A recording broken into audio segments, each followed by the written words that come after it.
Why not? Why not? Are we Let's keeping go. her in? Are we keeping Sam in? Well, Okay, let's that's go. it. Sam is in.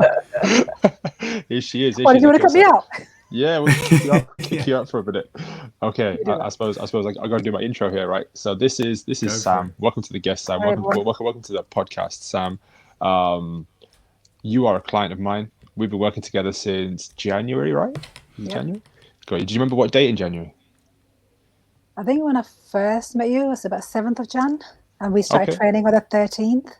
Okay, okay. So see, yeah, Yeah, I've she's got the whole log here. locking the Well important done. dates. She knows it. She knows it. So Sam and I have been working together since January, like she said. Well, most of the year now. Obviously, had a little bit of a break through lockdown, but she still carried on You going. So know, today's we still carried on go on. training during lockdown as well. Yeah. Well, it wasn't as kind of consistent No. as we were in the gym, but today's today's podcast is basically going to be about Sam, her journey, her perspectives, and what a mother of three who was plagued with a load of injuries, who had been going to the gym for a long time prior to starting to train with myself, can offer in terms of perspective and a journey. So yeah, I suppose I should shoot the mic over to Sam and say, okay, give us a little bit of a pre starting training. Let us know where you were, Sam. Where were you before we started training, and just paint the picture a little bit. Right. I started training. Well, I joined the gym 14 months before I met Umar, and I had surgery on my shoulder, and then my physio has actually referred me to the gym. He said, well, why don't you join the gym? We'll put you through.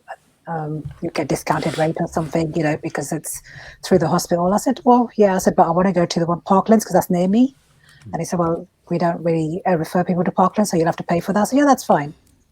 Anyway, so I went to the gym. I was there training for 14 months. I used to think, yeah, I'm training every day. I can eat what I want. So, go to the gym, have burgers, have fry up, have pizza. And yeah, and thing is, although I felt fitter than before and healthier, but I was still eating the wrong foods. So I didn't lose any weight, no weight at all.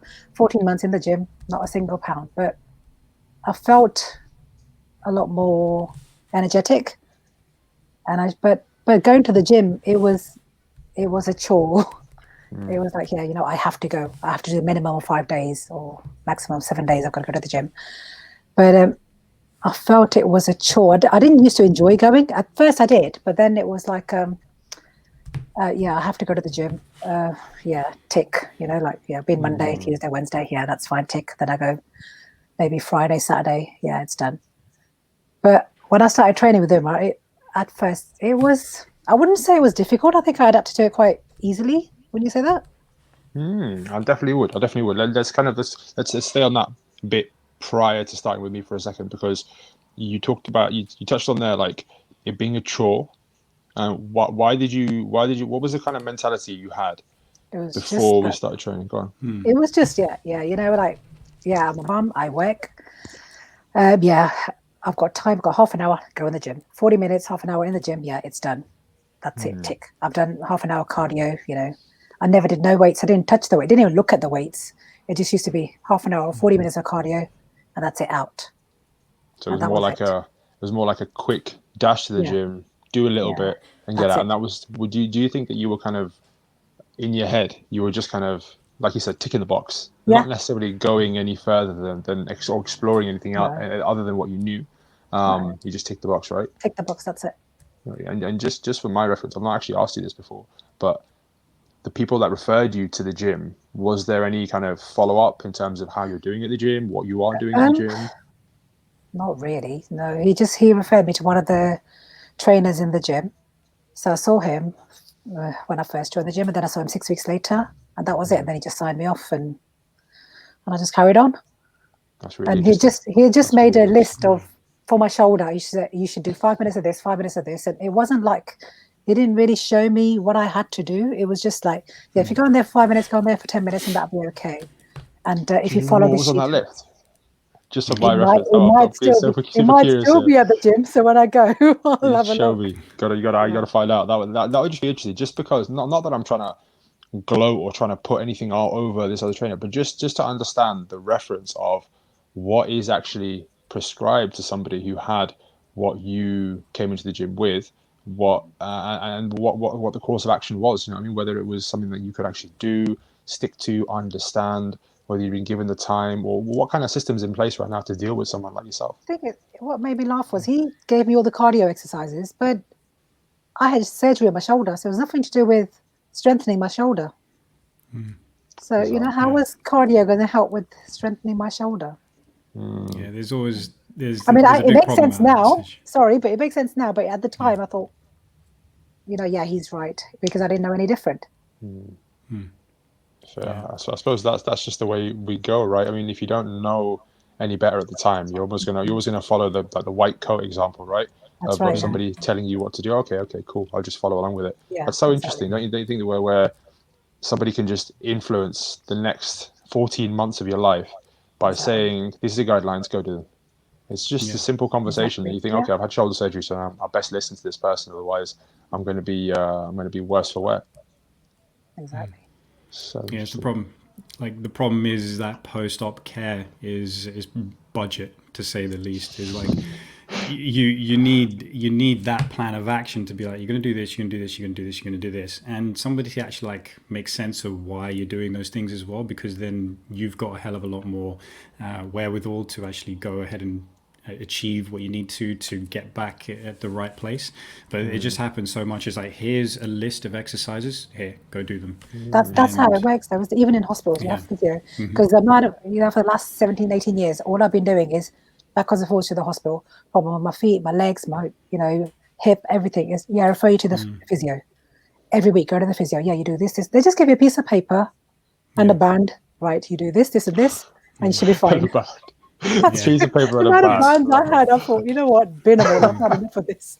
Yeah, you know what, it's like, it's good, like I'm speaking to you about it, like you're a person who's actually been through it. And like a while ago, when I was just basically doing like my market research on who I aim my services at, and then one of the things I did was go on Facebook and find these groups of people, groups that were set up for people who are in back pain, and just seeing like the level of desperation and the level of poor knowledge that's being thrown around in these groups, because it's just a group of people who are trying to support each other, plus the stories that they're coming out with is like ubiquitously just, hey, we've been to the physio, the feeling that they've done everything possible but getting nothing out of it. But really, when I hear what's actually happening, is like, you barely scratched the surface of what's possible. It's just that the system isn't set up for you to succeed, because they're dealing with such a vast number of people, and the level of training, or rather the level of output between a NHS physio and usually a private physio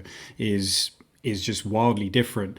And so that aftercare, that is just not to the standard that it needs to be. So it's there's so many different things that are wrong about it. But I think you touch on something there which makes me like say to anybody who's listening, who's been through that system and feels like they've tried everything and nothing's working out, is like, you need to actually step out of that system and take it into your own hands. And then find somebody who's going to actually show you the way, because it happens too often, and it makes people feel helpless, and it makes people feel like there isn't a solution to the problem.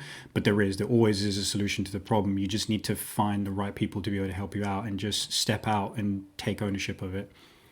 I think because most of the people, even I used to think, you know, surgery was the answer to everything, because I've been suffering from shoulder pain for maybe 20 odd years. And everybody had actually said, yeah, you know what, it's never going to be back to normal. Even after the surgery, the consultant said to me, it's only going to get back to 80%. I can honestly say, since I've been training with Umar, it's 95%.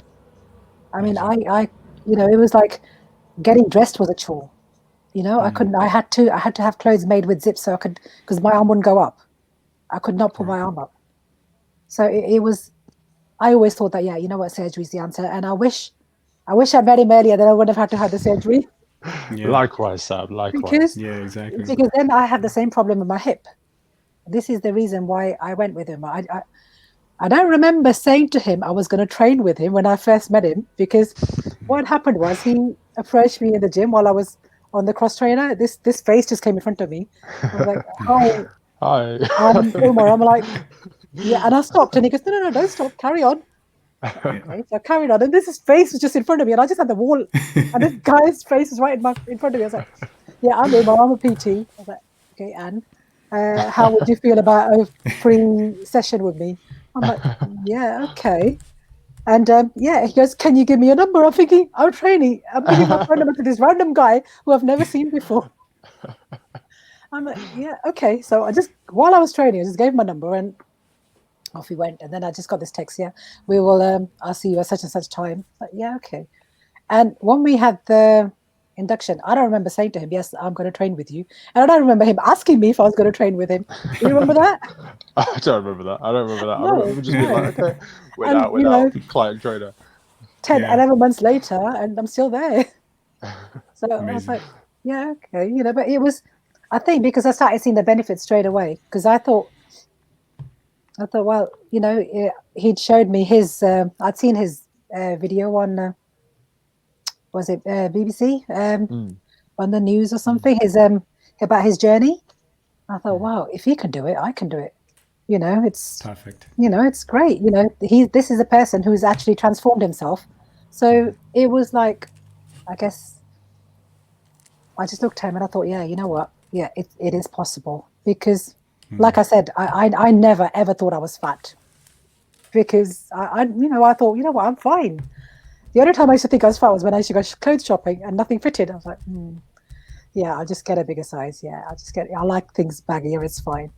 But no, you know what? When I started training and I thought, this is good. And then when your clothes size drop, you think, this is great. You just get more motivated, really, really. And yeah, that was it.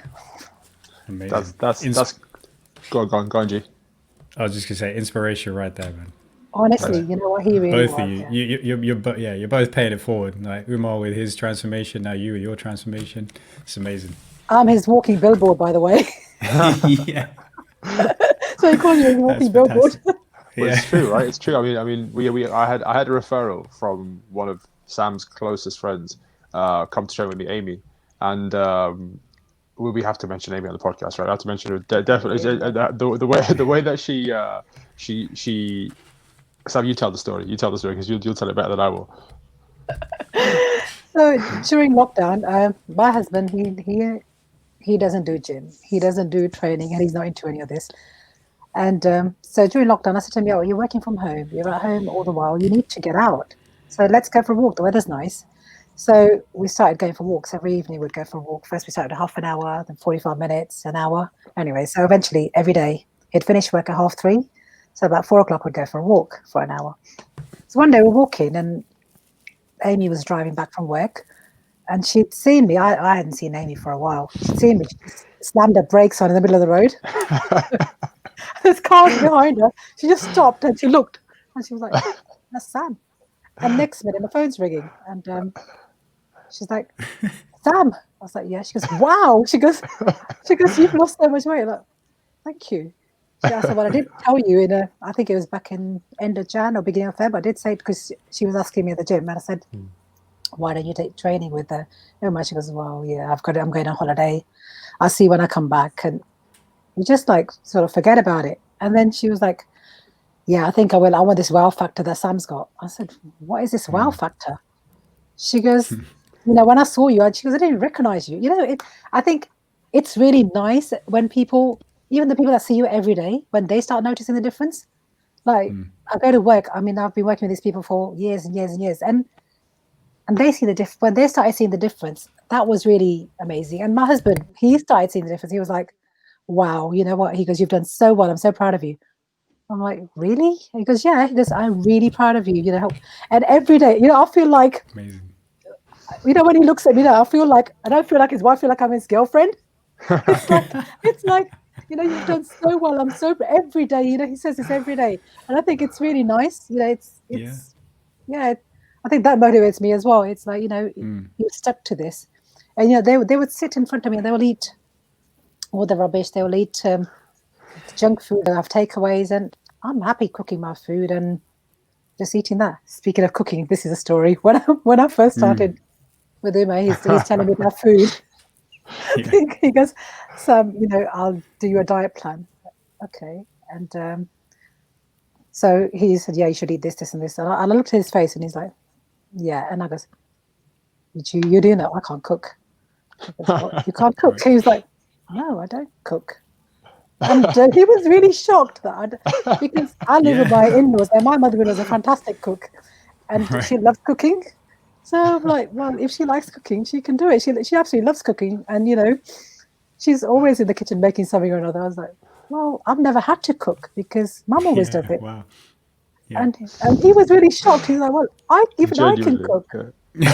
He's like, well, I can cook. I'm like, yeah, but maybe you have to. I don't have to cook. Yeah. I was like, what? Did you realize that you were like a Indian brown lady? Like this is the demographic of that subsect of population that doesn't cook. It must be tiny. And here's one of my first clients at Parklands. I'm like, this is. I didn't expect to come across this hurdle. This lady doesn't cook. So random. But I think 10 months on, I'm a master chef now. Everything. I get food pictures all over the place with from the top yesterday, rice with every vegetable and chickpeas and this and that and everything else, and then different kinds of roti and different kinds of healthy desserts that you've adapted your own way and changed recipes on. Not just following recipe books, but actually just making it your own now. So come full circle. This is amazing. I love that. Yeah. It's like all right, this is important to me, so I'm going to change something because I've never done it before, and I'm going to do it now. And like 10 months later, fast forward, that's the difference it makes. And like just going back to what you're saying about like with your husband as well, it just sounds like it's changed your relationships with people too. Yeah, it has. Yeah, I think it has. Yeah. I don't think he ever used to pay compliments as much before. I don't think we were just busy raising kids, just working, raising kids, just the normal. And now when he looks at me, he's every day it's like, I can't believe how well you've done. And that is really nice to hear. Mm-hmm. Amazing. That's wicked. That's really nice. That is really good. You can join me. You can join me. I'll take you to the gym. He's like, no, maybe not yet. Yeah. You've done really well. We'll get him. Don't worry. We'll get him. I've got a plan for all three boys. Don't you worry about that as well. Well, the day you get Samith into the gym, you've won. That's it. Yeah. That's it. Which one's that one? That's my middle one. He's him and Jim. No, he doesn't do any form of exercise. Right. And it's like, nah, Mum, gym's not for me. Computers, you can be on the computers all day, every day. And Samith, you need to get out. He's like, nah, me and Jim, no. Hasn't Samith got his own podcast now? Yeah, he has. Yeah. Right. Okay. Yeah. So he needs to come on. We need to inspire him with our podcast to keep his podcast going, so he can start segueing about his health journey and maybe kind of like pushing that agenda as well. Why not? Yeah. And good luck with that. Yeah, we'll get him, Sam. We'll get him. Nice. So really. Sounds like we're just going to get Sack and just like put it over them and drag him. Drag him to the gym. I don't know about you, but that's exactly what I was thinking. Yeah. We're on the same wavelength, man. Yep, absolutely. Love it. Yeah. And just kind of going back into the journey a bit, Sam. At the very start of your journey, what did you think of the process, like changing your food, starting to see training in a different way? Did this stuff deter you, or did you kind of think, oh, you know what, I want to try this, I want to give this a go? What was your mindset like at that time? Yeah, honestly, like I said, I just looked at you and I thought, well, he's transformed himself, so can I, right? But the main thing was, back in December last year, I was in so much pain with my hip. I couldn't sleep. I just could not sleep all night. I'd get up 1 a.m, 2 a.m, having tablets just so I could get some sleep. I was in a lot of pain, and this went on for weeks and weeks and weeks. And when you mentioned about training and stuff, and I thought, well, maybe that will help with my pain. Because remember, if that's the first thing I said to you, it was never about my weight. It was always about being pain-free, not having this pain. So I thought, if I can sleep, I used to sleep straight. I couldn't sleep on my side, on either side, because they said eventually I needed an operation on my hip. And now, the day before yesterday, I was actually poking my hip. I was like, where's this pain? I cannot feel this pain. I was thinking, has it gone away? Has it really gone away? Because it was about changing the diet. It was about training. And I did find at the beginning, if I ate the wrong foods, if I didn't train, the pain would come back. And then if I carried on training, if I carried on eating healthy, I wouldn't say dieting, eating healthy. When people say to me, you're a diet, when you stop, your weight's going to go back up again. I said, well, I'm not on a diet. I'm eating healthy. That's the 100%. difference. You don't understand. And they're like, yeah, it's about maintaining it now. I said, well, if I can maintain it through lockdown, when the gyms are closed, everything, so I can do it now. There isn't going back. There is no going back because I don't want to be in pain again. I just want to be pain free. I want to be able to sleep without thinking, God, you know what, I need painkillers to go to sleep. No. So it was. That was the initial goal, wasn't it? That was the initial kind of that was the initial. frame for the training. I'm actually like writing this down. I think in your initial notes that what you just said there, it's not about how you look, it's about how you feel, and Exactly. that was the big thing around even the way I'm thinking about structuring your training. It's not so much that I need to get Sam to the gym and push her, because it's not like she's a photo shoot ready person in 12 weeks or anything like that. But it's something that you just need to have a bit of confidence with your body. Feel like you're moving toward a place where you have a bit more strength. And this is something that I remember writing down about yourself at the start, was that I didn't think that you were very strong in certain positions or strong through certain parts of your body, especially compared to how you are now. What do you think, looking back now, do you think you were as capable, or where do you think you were on that spectrum when we first started training in terms of strength, in terms of kind of dealing with your own body? Where do I think I am? Where do you think you were at the start? Where do you think you were then? Strength, I don't think I had any strength. It was just I was in pain everywhere. I was in pain in my arms, pain in my legs, hips, everything. I was always in pain. I used to go to work, I'd be limping every day. I never walked into work like straight walking in. Any week I'd walk into work, I'd be limping. Everybody at work would be, oh, why are you limping? I said, my foot's hurting, my leg's hurting, I've got this, I've got that. I'd always be in pain, always. And then eventually when, now on Saturday I was talking to somebody at work and I said, this guy, he's like, Sam, you know what? I don't see you limping into work anymore. I don't see you, complaining about pain. I said, because I'm not in pain. I'm fine now. I feel a lot stronger. I feel like, I feel like, I'm healthier. So, yeah. It's nice to hear. It's nice to It hear. is. You know what? It's all, you know what? I know you say it's teamwork, but I think it's thanks to you. If you hadn't guided me in the right direction, I'd probably still be here. I'd still be in pain, still be struggling. I appreciate that. Thank you very much. But at the same time, we had this chat yesterday. Well, yesterday we were training at the track, right? That as much as it's been okay, here's Sam. Here's what I've kind of put together for you that I think would help you. Yeah. So I've gone through experiences with other clients and myself, and read this and studied that and been taught by people and had experiences, whatever. Cool. I can maybe offer this advice, or this, like I said to you yesterday, like my consciousness can look at you and say, okay, this is my perspective. But at the end of the day, you've got to do it. You know what I mean? We said this yesterday, right? Like that's the only I can just pass you the baton, but your 100 meters is still to run. You know what I mean? That's your bit of the race. And in that regard, you've absolutely smashed it. Like the amount of people that just on a day, like you said, on a daily basis, from what you brought up about relationships with people that you're close with, friends, extended family all over the world commenting, and even the point you just made about people, your co-workers, right? Like this is something that you've been talking to me about recently, is that people you work with, people you see day to day, being in pain themselves and actually like living with it day to day. It's huge, isn't it? There's so much of it out there. As funny as my dad, I hadn't seen him because of lockdown. I didn't see him for months. And then in August, I went to London for a few days. So my mum makes chane bhature, and I absolutely love them. I absolutely love it. And she goes, shall I make a chane bhature? I said, Mum, I don't eat that stuff. She's like, are you never going to eat it? I'm like, no. I said, well, not never, but I'll try a little bit if you're going to make it. She goes, I'm not making a little bit, and then she's like, all the stuff that I used to love eating. And it's like, shall we order a pizza? I'm like, Mum, I don't eat pizza. She's like, she don't eat pizza? I'm like, no. And she goes, well, go and buy whatever you eat then, and then we'll make that. It's like, yeah, okay. But she's like, yeah, you needed to lose weight. Because every time I went, she used to say to me, your legs are swollen, look at your feet are swollen, you really need to do something. And then she gave her lecture and off she went. And then my dad looked at me and he's smiling and what's up, Dad? He goes, how did you do it?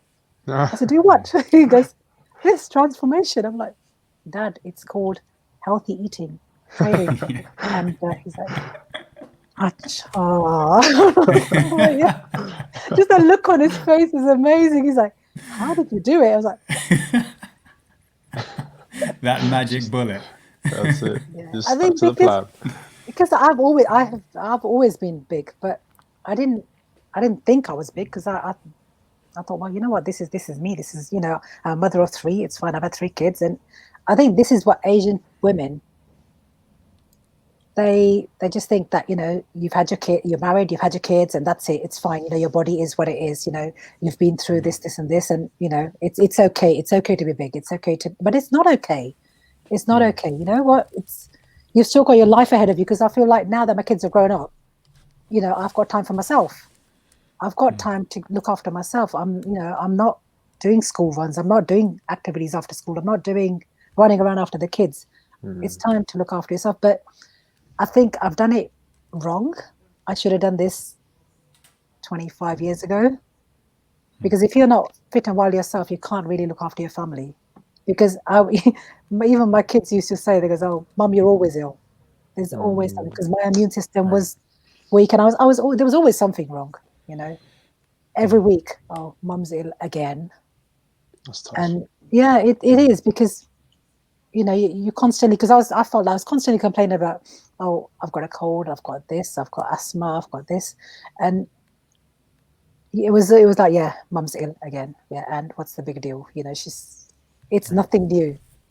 Do you think this, Sam, like we talked a little bit about like your time, like during pregnancy, after pregnancy, and I said something to you the other day about how maybe you'd settled into that a little bit too much, and you'd kind of, and obviously I can't talk about pregnancy or anything around that time, but maybe kind of keeping weight on, or changing how we're eating, or maybe thinking about yourself, not as Sam the mum, but just Sam the person, as you are, just a human being that you are on your own, coming out of that kind of that mum mode to just revert back to, let me just look at myself as a person that needs to maybe lose a bit of weight, maybe address the fact that my hips hurt, my shoulders hurt, my feet hurt, my everything hurts, I'm ill. I mean, this shift, do you think this is quite common in our culture? Do you think that the women, the mothers, they do this?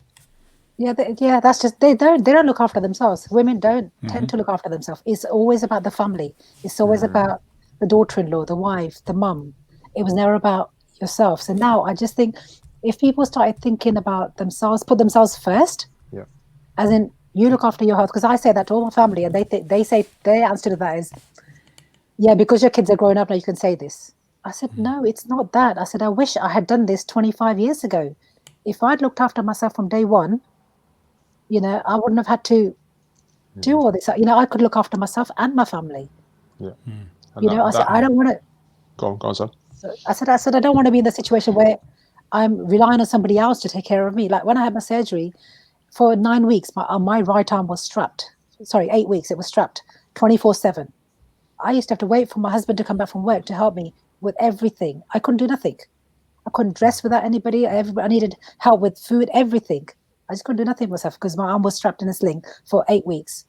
And I was like, no, I don't want to be in that situation. I don't want to rely on anybody. But if I'm fit and healthy, I can look after myself, then, then I'm okay. I'm happy. Yeah. The worst thing, I think the worst thing is like relying on somebody for, it doesn't matter whether it be your husband or your kids, because they'll do it for a week, 2 weeks. And after that, you know what? They get fed up. You do get fed up. You think, you know what? How long are you going to do it for? Yes, having that agency, because it's like, it's things you can do for yourself, and when that's the tricky thing for other people, they won't understand it to the extent where they can do it. So it's like, well, why can't you do it? It's like, sure, if you have one hand strapped up, maybe you should be able to do it. It's like, no, you don't actually, you can't feel what I'm going through trying to execute day-to-day living. So it's a very tricky thing, especially when you haven't been through it. But what you say is so important, because it's something I tell my clients as well, especially the ones who have kids. I'm like, look, if you take care of yourself, you're better at taking care of everybody else. Exactly. Because what you're doing is you kind of, if you're not healthy yourself, you kind of you're in the reserves of your cup, and you're trying to fill everybody else's cup when you've got nothing left in yours. Whereas if No. you start to fill your cup, and that starts to overflow, then yeah, you got plenty to give to everybody else. So you want to fill your cup, and then you can fill everybody else's. Otherwise, it's always a struggle. You're always redlining it. I think it's an Asian mentality as well. It's like my mum would always say, your life after marriage is your husband, your kids. You have to put them first. I said, Mum, it's fine putting them first, but if you're not fit and well in yourself, you can't put them first. Yeah. So you have to take care of yourself first. Yeah. But they don't get that, and this is what they're drilling to you all the while. No, you've got to look after your family. You've got to look after your kids. Yes, you are. We are looking after our family, looking after our kids, but we're looking after ourselves first. This is what people need to realize. They need to look after themselves. If they are well, their family will be well. Yep. People say to me, it's easier for you to say now. I said, no, it's not easier for me to say now. I said, if I had known what I know now 20 years ago, I would have done this then. That's it. Yes. That's I think- such an important point, right? With imagine you going into your first pregnancy, and then afterwards having the right aftercare, and then after that having the right advice on diet, having the right advice on how to sleep well and breathe well and sort your body out. How much easier would the next two subsequent pregnancies have been? How much less a weight would they have put on your body? How much less a weight would that have put on your family? And the dominoes just keep falling. You know what I mean? That's such an important point. So fired up, his headphones fell out. So excited, just pull my headphones out. Yeah, So, exactly. apologize if any of you got deafened by that. Yeah. Just the thought that everyone can just carry on the way people have carried on beforehand. It's like somebody going up to a barbell and being like, "Oh, I can lift it. Why can't you lift it?" So, well, I'm not made like you. I'm not done what you've done. It's not the same. You know what I mean? Take Exactly. each individual and give them as much support as they need, and if they can run with it, cool, great. But yeah, it's like you said, that Asian mentality. Exactly. Yeah, it's I think that's a big one.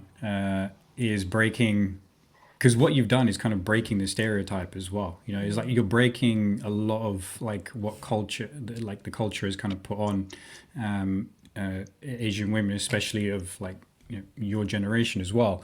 So what did that feel like? Like knowing that you were actually doing something for yourself, which in the wider sphere of your social circle would probably be looked at as like, what the hell is she doing? Why is she doing that and not taking care of the family or whatever it might be?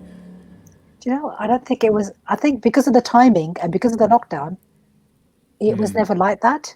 I think that sort of worked in my Yeah, favor amazing. Yeah. because So it you wasn't. didn't have It to think wasn't. about all that stuff. No. Yeah. No.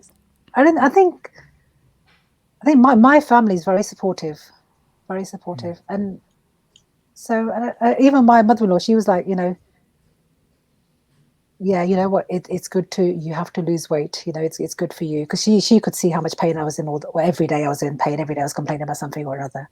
And now, before I used to think, yeah, you know what, yeah, I'll go to the gym or I'll go for a walk or I'll do this. But now I should think about it, think, you know what, yeah, I have to do this or I have to do this. Now it's like you get up in the morning. You know what, since January I've never had a lie-in.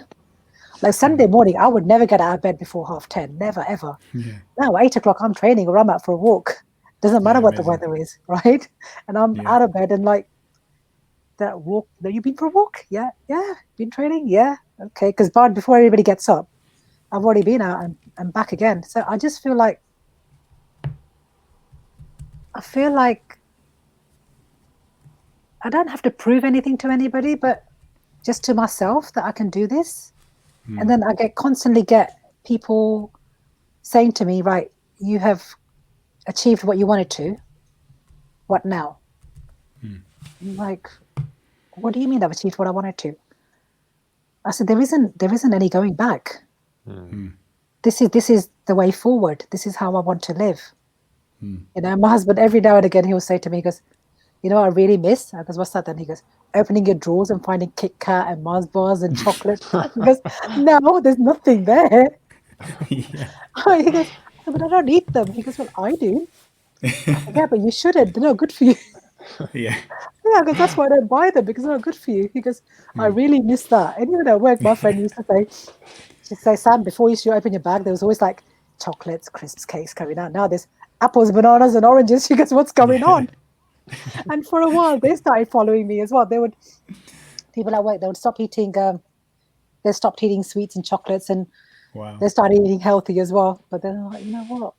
How long for? Yeah, you only live once. I said, yeah, Yeah, but you why only don't live you live once. healthy? You know what? Why Yeah. would you want to? I said, "Oh, whatever. You Yeah, know it's what? like, exactly. You only live once, so yeah, take care of yourself, right? Exactly. This is what I didn't understand. I'm like, Yeah. yeah, whatever. You know what? It's before I actually like try and explain to people. Now like you said, the last week when you were on about we're sitting in that restaurant and people were talking about Broccoli. what's good for you with this, that, Oh, and the other. right. And Yeah, now I yeah. just think, you know what? People don't, if they don't want to know, then that's up to them. There's plenty of ways to go and find out what you should and shouldn't do, what's good for you, what's not. But if you're not interested, if you don't want to know, nobody can help Exactly. you. You know what? You've got to Exactly. get the right mindset. Simple as that. You got to want to help yourself Exactly. first. Yeah. Exactly. Yep, Yeah, yep. that's power.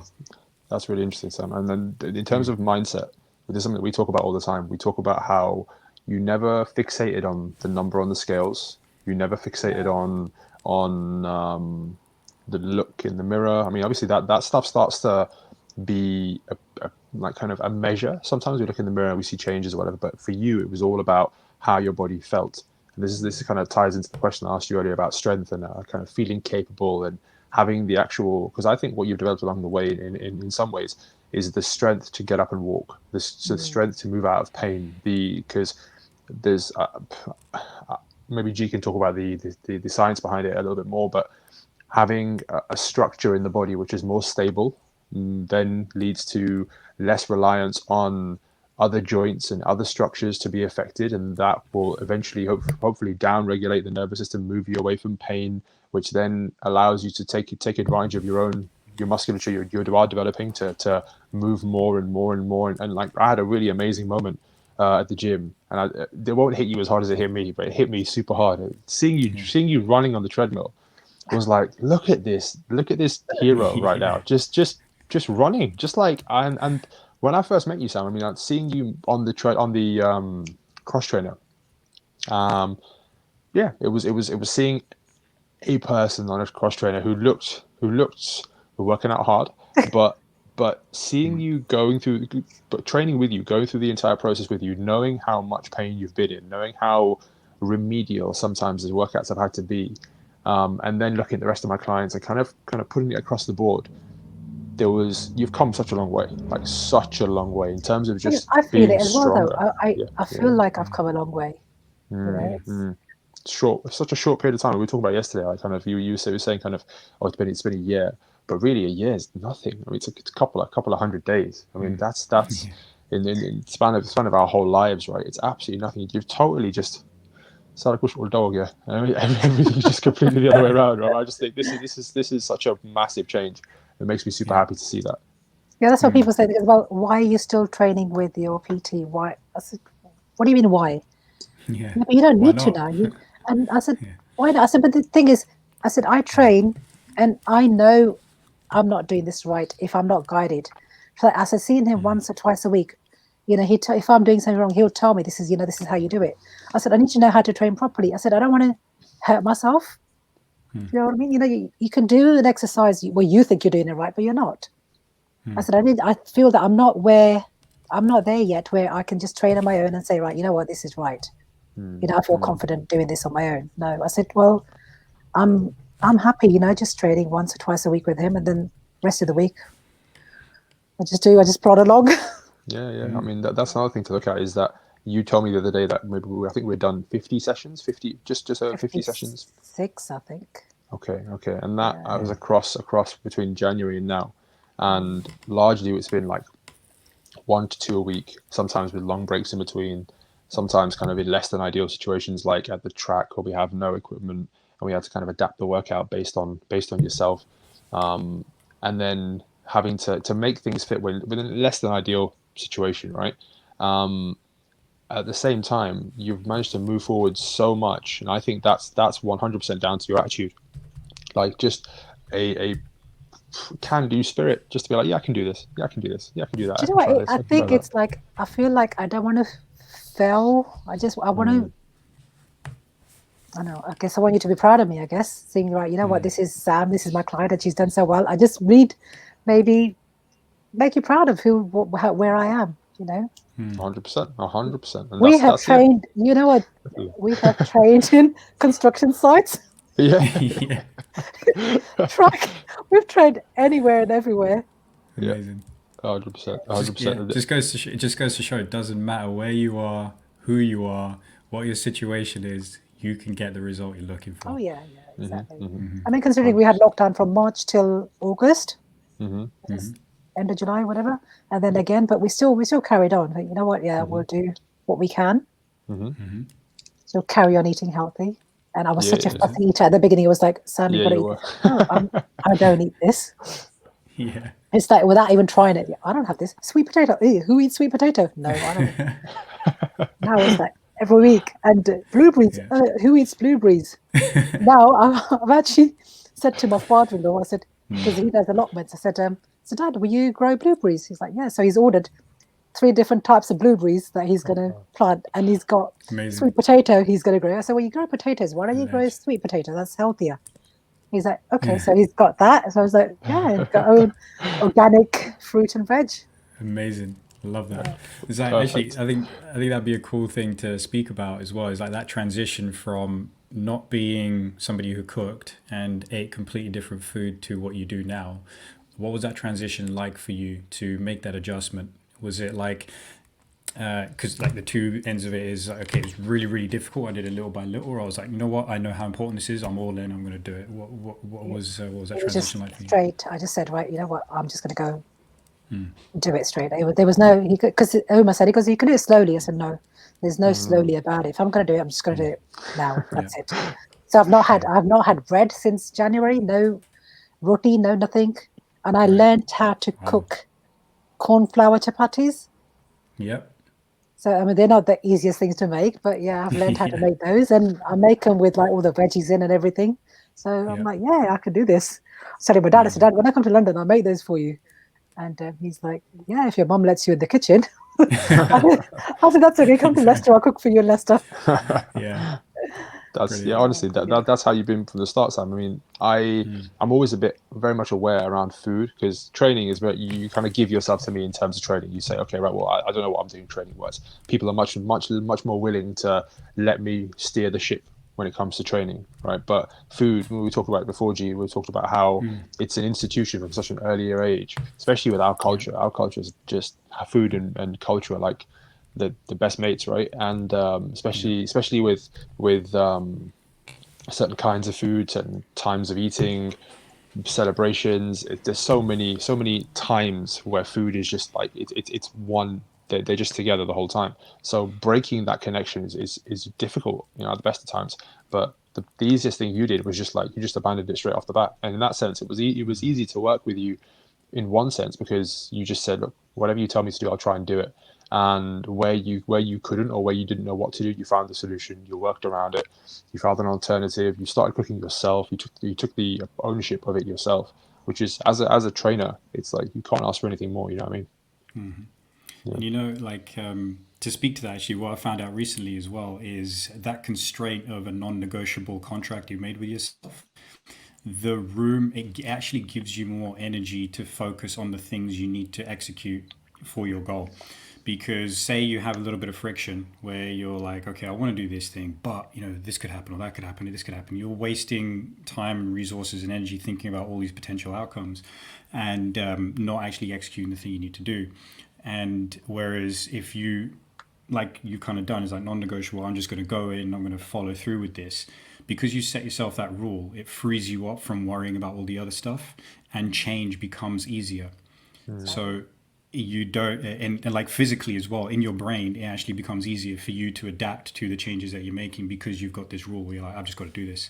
And so it's actually really interesting because I've just been learning brown. I've just been reading about this and about this over the week as well in terms of our brain responses to how it responds to our environment. And one of the things is set yourself, if you're looking to make a change, set yourself a goal which is non-negotiable for you, so that it gives you a little bit less friction to reach it, because then you're not thinking about, oh, maybe I should think about this, maybe I should think about that. No, I've got this rule, I'm going to do it. And it actually makes change easier in this strange sort of way. Actually, that constraint actually makes it easier.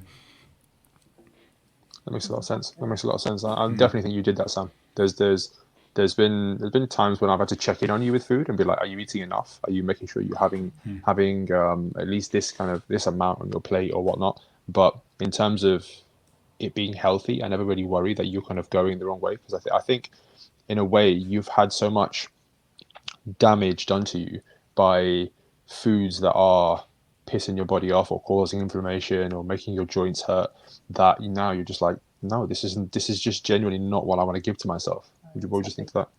Because I think it's the amount of pain I was in. Like I said, waking up in the middle of the night, waking up at 2 a.m, having tablets because I couldn't sleep. I literally, I used to wake up with pain. There was times I couldn't put my foot on the floor because as soon as I'd get out of bed, my feet would hurt that much. They wouldn't touch the floor. Be like, I'm in so much pain. What do I do? Yeah, go to the hospital. Get insoles made for your shoes. Get this. I actually had steroid injections in my heels. Wow. In my toes.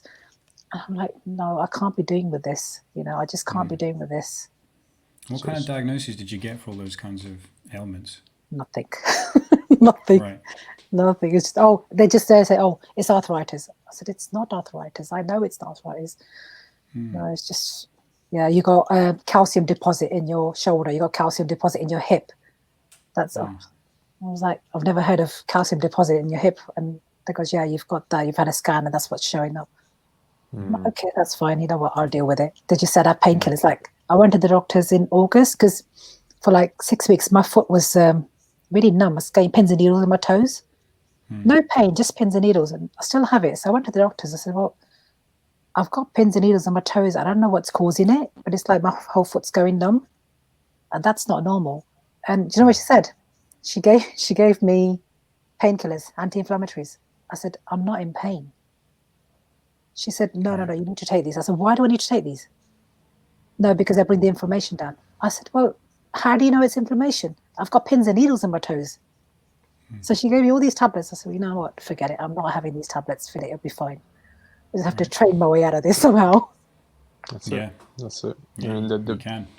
Yeah, exactly. I mean, that instance, I'd say, was one time along this whole process where something's kind of gone and just flown up a little flag and just said, okay, well, this is going to come out of the wash, which is going to happen.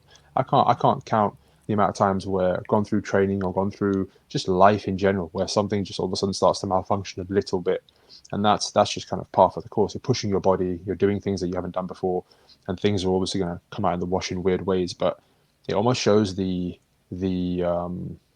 shallowness of an answer from like the health where we go to for our answers, healthcare profession, where obviously they look after a lot of people, but at the same time, I'm not trying to say that they're not adequately equipped. I'm just trying to say that we as PTs, this is a call to action. You know what I mean? This is why we need to ties into our t-shirt. I've got to show you my t-shirt today. So it says, That's true, because superhero ain't an official job title. right? Just start writing superhero on your business card now, man. That's it, man. That's it. So my other client's Nick. Shout out to Nick. And it's a call to action for us to align ourselves with what the health service needs us to be. You know what I mean? Like they keep people alive, right? But we help them evolve, achieve, and thrive, right? That's 100% where we need to place ourselves in the let's go where we need to place ourselves in the landscape, because we can't do it without them, because we don't know how to do what they do. But we can definitely advise someone like Sam, someone like Amy, someone like Raminder on the podcast about the nuances that we can control in our day-to-day lives that are going to help us move forward, right? Yeah, 100%. Absolutely, yeah. Definitely. Yeah. Go into training for me, Sam. Like you talked earlier a little bit about Feeling maybe comfortable in the gym with cardio equipment, but not feeling at all comfortable with weights. But have we done any cardio since we've been together, been training together? No, never. No. Do you know when I first started training, it was like it was always on the gym floor, and it was just about body weight and everything. I was thinking, this is easy. This is a piece of cake. This is, but then you realize that what it was like the groundwork for where he wants to see you in the future. As in, like, if you do this, this, and this, you can do it even easier with weights. Well, come the time using weights and doing that, yeah, it'd be easier. And I should think, oh, you know what, I can do this. This is simple. This is not easy. This is not difficult at all. Doing dead bugs and doing all this, and yeah, this is all right. This is okay. Thinking this training's a piece of cake. I can do this. But when he starts adding weights to stuff, I think, yeah, you know what, this is what he was getting at, strengthening you up. Yeah, okay. Yeah. But Slowly just scaling it up, right? That's yeah. But thing with, like, I see trainers in the gym. They just, the people come in and they say, right, go on this machine, do this for 10 minutes. Go on this machine, do this for 10 minutes. Do this. But they don't tell you what it is for. What you're doing. Where you can get out of it. It's just, you go on the machine and you do this. But with Umar, it was always about starting at the bottom and building your way to the top.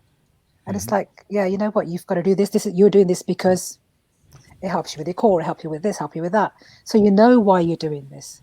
But when I see PTs in the gym, I'm thinking, why are these people? Why aren't they asking questions? They're paying these guys. Why aren't they asking questions that, I just go, yeah, I just do pull downs. Yeah, do 30 pull downs. Yeah.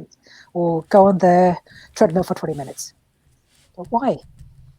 Yeah, it doesn't make much sense. No, it doesn't. I mean, I'm sure you must have seen a lot of PTs in the gym that just get their clients to go on the cardio machines. Yeah, you know what? That's 20 minutes on there, 5 minutes on there, 10 minutes on there, that's your hour done. Off you go. Too many. There isn't a worse offense as a personal trainer to see another personal trainer standing with their client on the treadmill. And I mean, it's just, you can't forgive that. That's like one of the three unforgivable curses in Harry Potter. It's like personal trainer standing next to the client on a treadmill. So, you're out. You got to hand in your level 3, get out the door. Yeah. Just see you later. That's the worst. And the thing is, when they see people doing training wrong, like the amount of times me and them, I see people they're training wrong, and we know they're going to get hurt if they carry on doing that.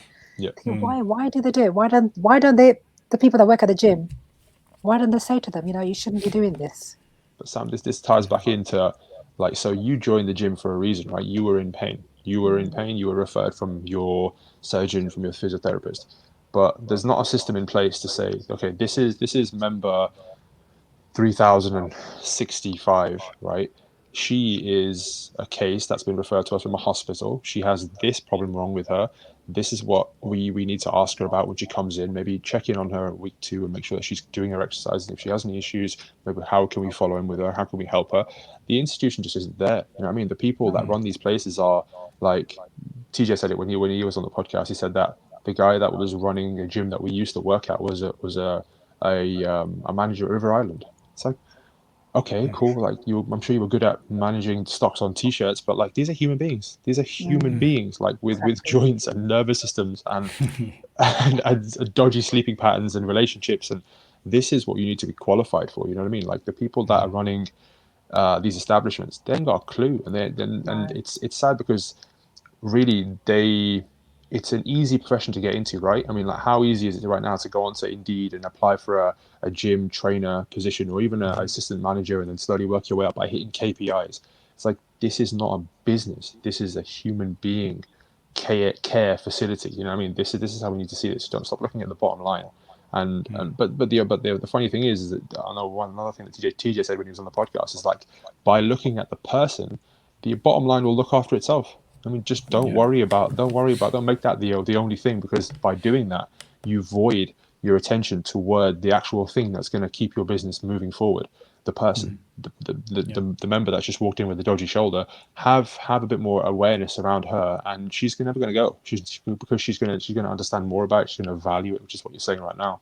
And rather, what you're doing right now is you've come to a place of understanding, which is better than half the PTs in that place, more than half of them.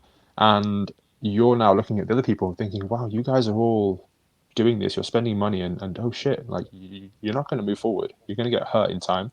You're going to be where I was a year ago, but you're going to be there in 2 years' time.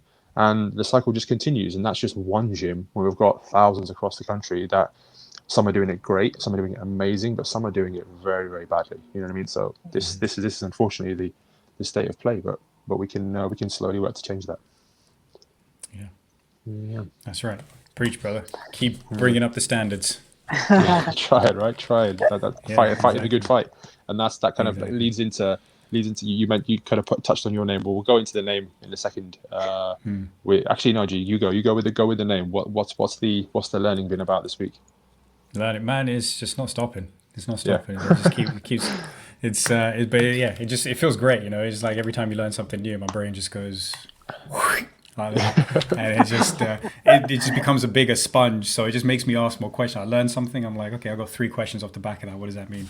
But I mean, I could go on and on, but it's just a lot of stuff is I'm quite fascinated by brain function, neuroscience and stuff, because of the influence it has on essentially the nervous system governs our body and governs what happens in our body. So if we can tap into that at the highest level, then we can make a lot of change in the rest of our body, and especially when it comes to movement. What you're actually trying to do when you're, improving your squat or improving your balance is actually teaching the nervous system to be more comfortable with telling the body to make these movements. So you always want to have that brain-body link, and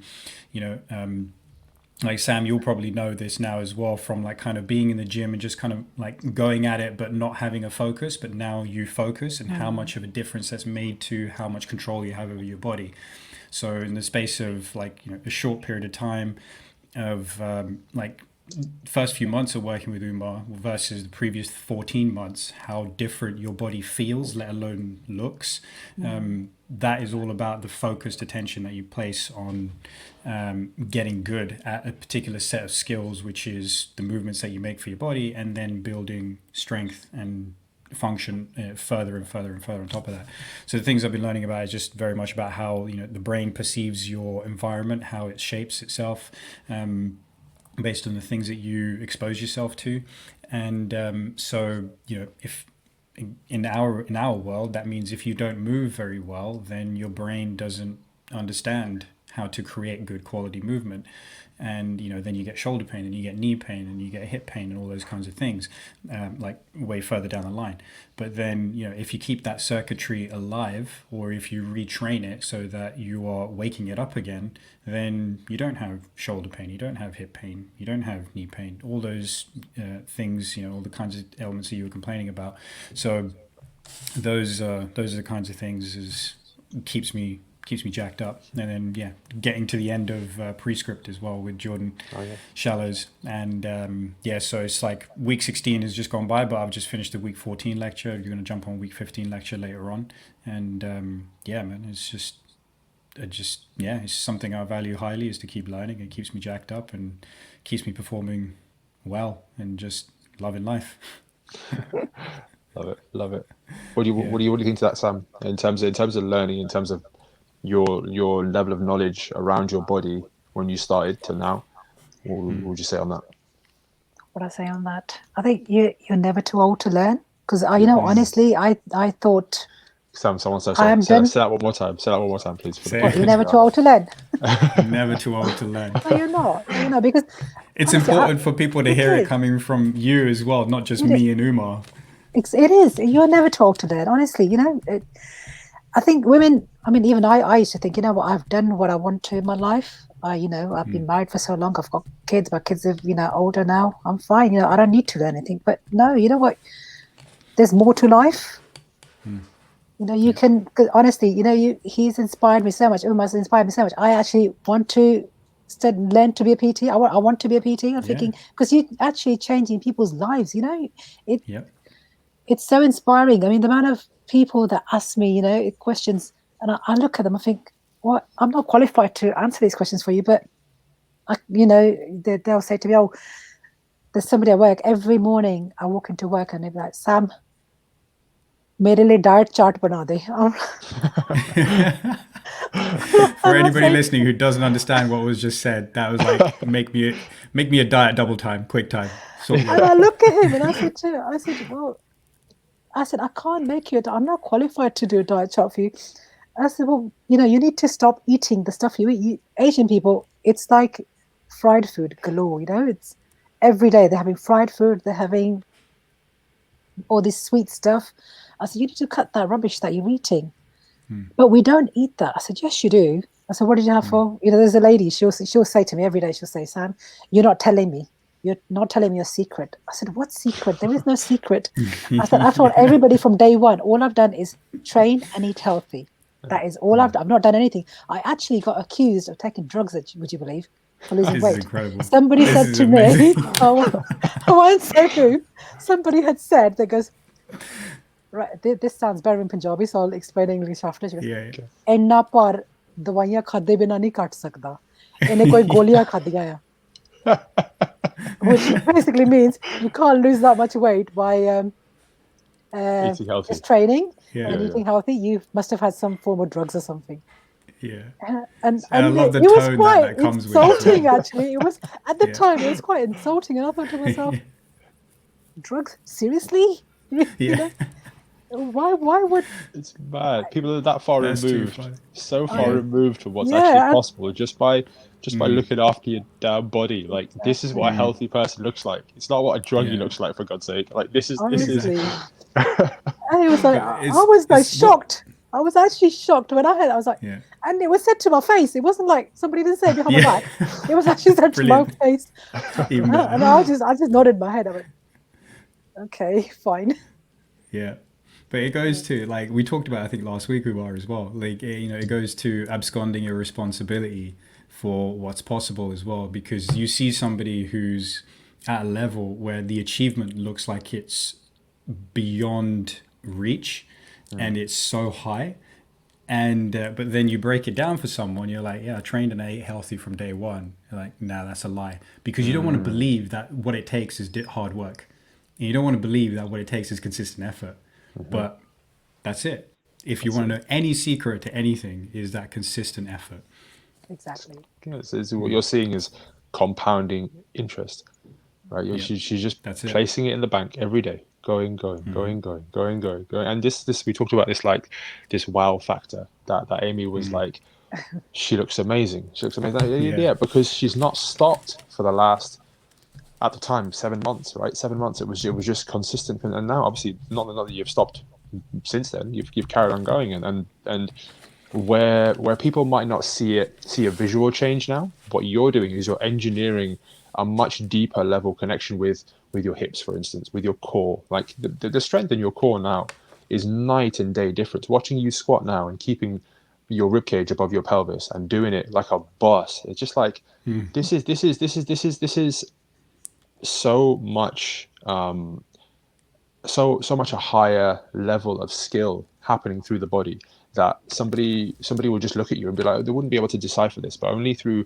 watching you train, watching you move, and knowing that this is going to look after you for years to come. Then you start to quantify how much work you've actually done. You know what I mean? Like that's you're only scratching the surface when you look at weight loss, but still people like you said, there's no awareness around what a little bit of consistency can actually do. Exactly. So powerful. Yeah. That's amazing. Really, getting accused of being on drugs. That's Honestly, I that was hilarious. I just, That's I was in that's shock. I just nodded my head. I went, no. you know what? That's fully that's such a compliment. For me, that's a great compliment. That literally, I was talking about it. It happened to me the other week as well. Somebody I hadn't seen for a while. He's like, "What you been doing? You been taking taking some Anavar and plugging it in, taking these performance enhancement drugs." I was like, "Oh, thanks, buddy." Oh, that's how much of a change it looks like I've made since I last seen you. I feel good about that. Yeah, man. It's like basically this is not achievable. So you must have done something crazy. Yeah. Yeah, I think exactly. anything's achievable. You put your mind to it, you can do anything. You really can.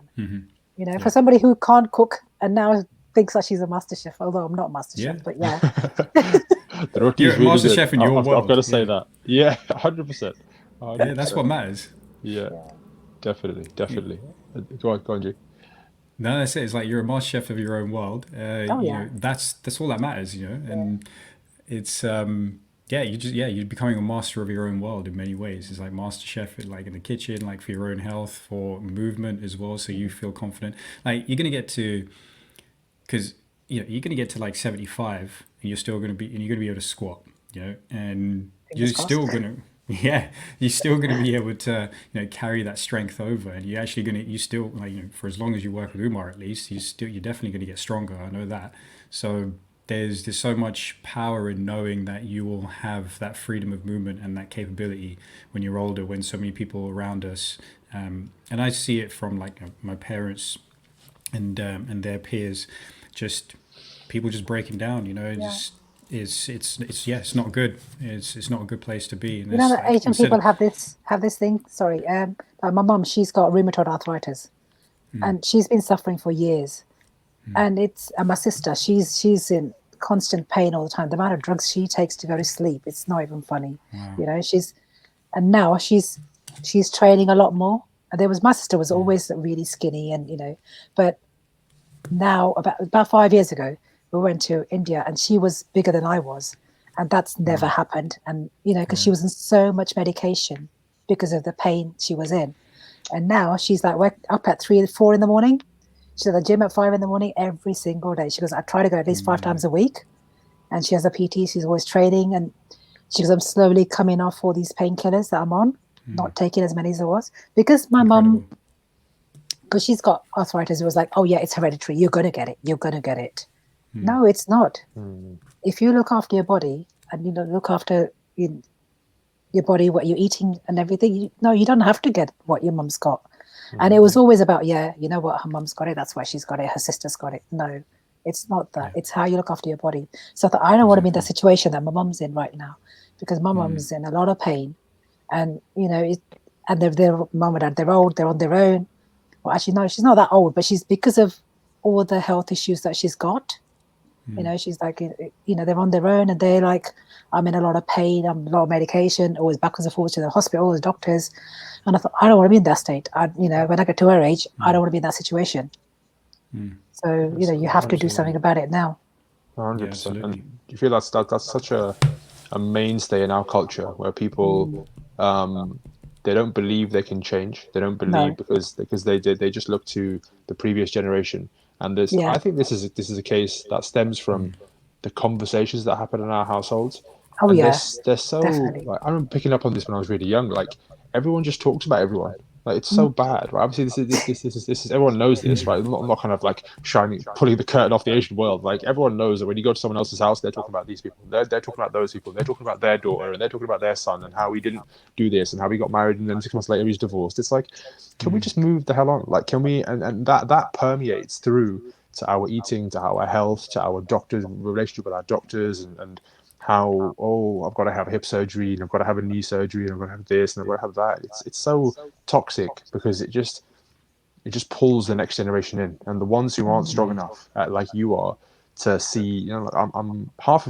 I think not half of it, but 90% of it is just believing that you don't want to be that way. And then being like, I'm going to find an answer. Because I fully believe that if you hadn't run into me, you still would have been etching your way toward finding an answer. Whether you had found it early enough or whatever, I don't know. I think I would have given up on the gym by now. Yeah. Honestly, I would have, because I've done this before. I think it was 2002. And there was a gym, I actually really like going to it. And I'd finish work at 1:15, and I'd be at the gym at 1:30. And I would train for 45 minutes, come home, pick the kids up from school. And I actually love going every day, 5 days a week. I'd go there. And then I lost weight then. I did it for about 6-8 months. And after that, it was back to normal again. I thought, you know what, I can't be bothered to go. That gym closed, and then I can't be bothered to find another one. And then it was back to normal, back to eating unhealthy. Like I said, I was having burgers and pizzas every week. Because even though I was at the gym, I was thinking, you know what, it's fine. I've trained. I can go have a burger, I've always loved pizza. I've always loved pizza. Now, my lot would order a pizza, and I would just sit there happily making my food, and my husband's like, don't you want any? Nah, I don't eat that stuff. No. It's like, no, I'm happy not eating it. He goes, all the McDonald's that you ate over the years. I was like, no. Yeah, I said, exactly. I've been there, done that. No, don't want it. It's like, we talked about this a couple of weeks ago on the podcast in terms of saving special occasions or birthdays or like times in the year where, yeah, you are going to enjoy a bit more food. Like, for instance, Diwali just last weekend. Last weekend? Yeah, last Yeah, weekend. last weekend. And like Eid for us, like, it's times of the year where we just think, yeah, you know what, we can enjoy traditional food and when enjoy time with the family. But people just let that permeate into everyday life, and it's like, no, Yeah. this stuff is not good for you on a daily basis. You know, you can't, like G was saying it last week, having a cheeseburger at 3 a.m. in the morning. It's never going to sit well with our human at any kind of level. You know what I mean? Because it's just not designed for that. But this is where the overindulgence in things that are available to us just flood our way of life. It's not good enough. Yep. Yeah. We have to be a lot more conscious. We're just in an Yeah. environment where we have to be a lot more conscious. So, yeah, it forces us to learn more about ourselves. That's Definitely. you know, people would say, you know, they would offer you a sweet or a chocolate. They goes, one isn't going to harm you. I said, I know it's not going to harm me, but if I have one, then think, you know what? Yeah, I'll have another one. What the hell? Yeah, I'll have another one. What the hell? Yeah, you know, it's fine. One a day is fine. It's not fine. It's not fine. They're like, yeah, but you know, you used to. I said, yeah, I used to do a lot of wrong things. Doesn't mean I'm going to carry on doing them. And now I know that was wrong. Doesn't mean I'm going to carry on doing them. You know, I said, you know, I've learned that, you know, this stuff's not good for me. Yeah, but you know what? It's okay. It's fine. It won't do you any harm. So, well, that's for me to decide. Yeah. And sometimes that good. really annoys me, you know, especially with people like where they'll say, "Oh, have a sweet." I don't eat sweets. Oh, it's Diwali, and tomorrow will be Christmas. Then it'll be this. Then it'll be this. No, it's fine. I'm okay. Yeah. Yeah, that's You know, it. my kids' birthdays. I didn't even have their birthday cake. Yeah. And it's like you were That's and you were that, fine that, with that, it as that, well. that's a stretch for me. I would definitely would have had a little bit of cake. I was like, Maybe. no, but that was then. I think now I would, but Yeah. I didn't even have the birthday cake. I was like, and then any birthday parties that we had in the summer, like my nieces and my sister-in-laws would be like, "What are you gonna eat? What shall we get for you?" I was like, "It's okay. I've eaten before I come, so now I'm okay, I'm good, thanks." Because they'll have all the Great. party food. That I said, "No, I'm okay." Yeah. So you had a strategy, which was I'm going to make sure I get the good quality Yeah. food in before I go, so I'm full. I'm not tempted by anything. I don't get tempted. That's the thing. I've never. That's why I said I've never been tempted, because before I see junk food, I'm in straight in, you know. But my husband says takeaway, yeah, I'm in. Takeaway. That I think we had a takeaway at my son's birthday, and I only had the salad, and that salad gave me food poisoning.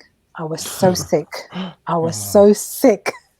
Yeah. I was like, I think 7 days. I didn't eat for like 4 days. I didn't drink or eat nothing. I was like vomiting diarrhea for 7 days. I was so sick. I was like, that was food poisoning from the salad from a takeaway place. So I'm not having takeaway ever again. Yeah. It's like just reinforcing your good habits for you.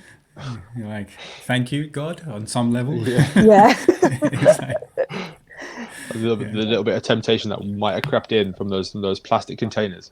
You're just like, oh, I'll have the salad. But nope, stay away from everything that comes into your home. Yeah. If you haven't made it yourself, leave it alone. yeah. And So I it's find like, myself prepping my meal at silly o'clock, like 3 o'clock in the morning. You know what? I was measuring my food one day, 3 o'clock in the morning. Then I messaged you. I said, who would do stuff like that? 3 in the morning, weighing their food. 3 in the morning, prepping their food. Seriously, I would get up in the middle of the night. I'd be cooking at 3 in the morning, baking at 3 in the morning. Like, who does that? My husband's like, can't you sleep? I'm like, that's no, I've had amazing. enough sleep. I need to get up now. I need to do something. That's hilarious. It's like you're asking yourself, it's like, who am I? What have I become? Honestly, I honestly feel like a different person. I feel Yeah. more confident. I feel like I can do anything I want. Before it was always, I think I sort of took the back seat. I thought, yeah, you know what? I've done what I need to in my life, and this is just it now. You know, every day is, you know, you go to work, you come home, you cook, clean, wash, iron, and that's it. Right. This is your life. But no, this is not your life. You know what? No, I feel like there's a lot. I feel like there's a lot going for you out there. You need to go and get it. Yeah. You need to go for it. Yes. 100%. That's sorry. Go on, G. You go. All right. Well, damn it, man. That happened. Yeah. Right. Hey, go on. It's Take- like, take it. yeah. But you take over. I think I know what I'm going to say, but you take over. Okay. So what you just said there about seeing that you can get more out of your life now as a result of going through this process, that links back into my name. So fulfillment for me on a personal level, on a professional level, is very much about taking you through a process that I've been through, and that has shown me ownership of the things that we've taken ownership of: your sleep, your breathing strategies, your food, your diet, your training, your thought process. And then just being like, okay, you have this now. You have this as a result of you going through this. Yes, you've invested money in me, you invested time with this, but you've got this belief now. You've had these conversations with me, and you've seen how you can clear hurdles. Whatever the hurdles are, however they present themselves, you can jump over them one by one, by two, by three, whatever. Week on week, you can see how a bit of persistence and a bit of and the right direction, you'll clear all this stuff. And now it's a case of doing what you've just said, which is applying it to every area of your life. You know what I mean? Whatever you want to do. Okay, you want to do your PT qualification. Cool. It's just a few clicks away on the laptop, and it's a bit of studying away in your day. You know what I mean? Whether it be you want to change profession or whatever it is, that's what gives me fulfillment, is by I like to think there's many ways to do that. Whether you can take a carpentry course tomorrow and you can Not understand go that far. anything. I'm just giving an example of like whatever the vehicle is to get you to believe in yourself, or get you to break things down to be like, oh, this is just a small step away because I did this. Now I can go and see the breakdown of something else and go and achieve that. You know what I mean? Whatever it is, that's what gives me fulfillment professionally and in my life. It gives me that purpose. You know what I mean? This is what I do, is I hopefully give people keys to the world and be like, okay, go whatever you want to go and do, because you've now done this, you've now figured this out on this like small level. Now you know that everything is a process. Everything is just a little bit of effort away. Yes, you'll stumble. Yes, you'll fall. Yes, you'll have times when you're up at 3 a.m. thinking about your food. Because if you haven't had that, you haven't really wanted it. You know what I mean? If you haven't really kind of sweated over it, then it's not really a thing to you. It's kind of just something that you do. Like you said before, you just tick that box. But now it's, I want this. So yeah, I'll risk a bit of sleep over it. And it's not ideal, but it's going to happen because it's going to be playing on your mind. Okay, cool. Well, there's an obstacle we have to clear now, which is, let me control my thought process. Let me control my thought process. Okay, now I have full faculty of my mind and I can stay calm in situations. And that gives me other power to see where I was falling down before. And all of a sudden you have this super ownership of everything that you want to own, and you can go forward with it in any way. So that links into to my name. It links into kind of you following the process, and in turn giving me fulfillment and being like, oh, cool, good job. I'm happy with how we've done this. That's it. Yep. It feels good. And like, I know what I was going to say. Okay, nice. Yeah, it was, I mean, I feel the same way, by the way. Like, there's a lot of fulfillment that comes from just somebody just executing. It's like, it gives, if it's like the energy that I feed on. And when I see a client like implementing something and excelling at it, I'm like, I'm going to do more, and I'm going to give you more. So because you've done more for yourself, I'm going to give more to you. It's like how people talk about, self-fulfilling prophecies, or like there's a vicious cycle, but there's also, this is the virtuous cycle where it's like the line that Jordan Peterson always likes to use from the Bible, the Matthew principle, but it's also something that applies in life as well. It's like, to those who have everything, more will be given. To those who have nothing, everything will be taken. So basically, the more well you do for yourself, the more good things that start to happen for you, right? So from the relationship perspective, the more you take on the advice, the more advice you get to take you further and further and further. So it's like there's potential for it to be like an exponential journey in a way as well. As like people talk about it as like, it's linear, you have your ups and downs, and absolutely that happens, but those ups and downs, but it can also go in a kind of exponential kind of way as well, when you just apply, and especially given how quickly you've seen results for yourself, Sam. So but the thing I was going to go back to was the change and the transformation. So you're talking about, waking up at 3 a.m. and cooking and baking. You're asking, like, who does this? And it's like, by extension, you're asking yourself, like, who am I? Like, when did this become me? I think to become a different version of yourself, or a better version of yourself, you have to let go of what you already know about yourself, right? Okay. And so there's a lot of friction there for a lot of people. So because one of the things is the judgment that people might receive. It could, even though you're doing something amazing for yourself, there's the judgment that, okay, I'm going to be slightly different, and people are going to be looking at me in a different way. That's one aspect of it. But then how you feel in your own skin because you're changing. Were there any doubts for you along the way, like about the about who you might become and what that means for what you currently have. Did you ever feel like you were going to lose what you have, and would that potentially outweigh any gains that you make? Was there any of that conversation going on in you? Do you know what? Never. I never even thought about it. Like I said, I just went straight in. I didn't even even when I started training with Umar, I don't think I even asked my husband, and I telling him or anything. I was like, Yeah. and afterwards I was like, oh, well, by the way, I've got PT. So, okay. And I think, although I didn't even think anything of it, but I think because back in my head, I always knew my husband supported me. He didn't question anything. And I think having that support means a lot.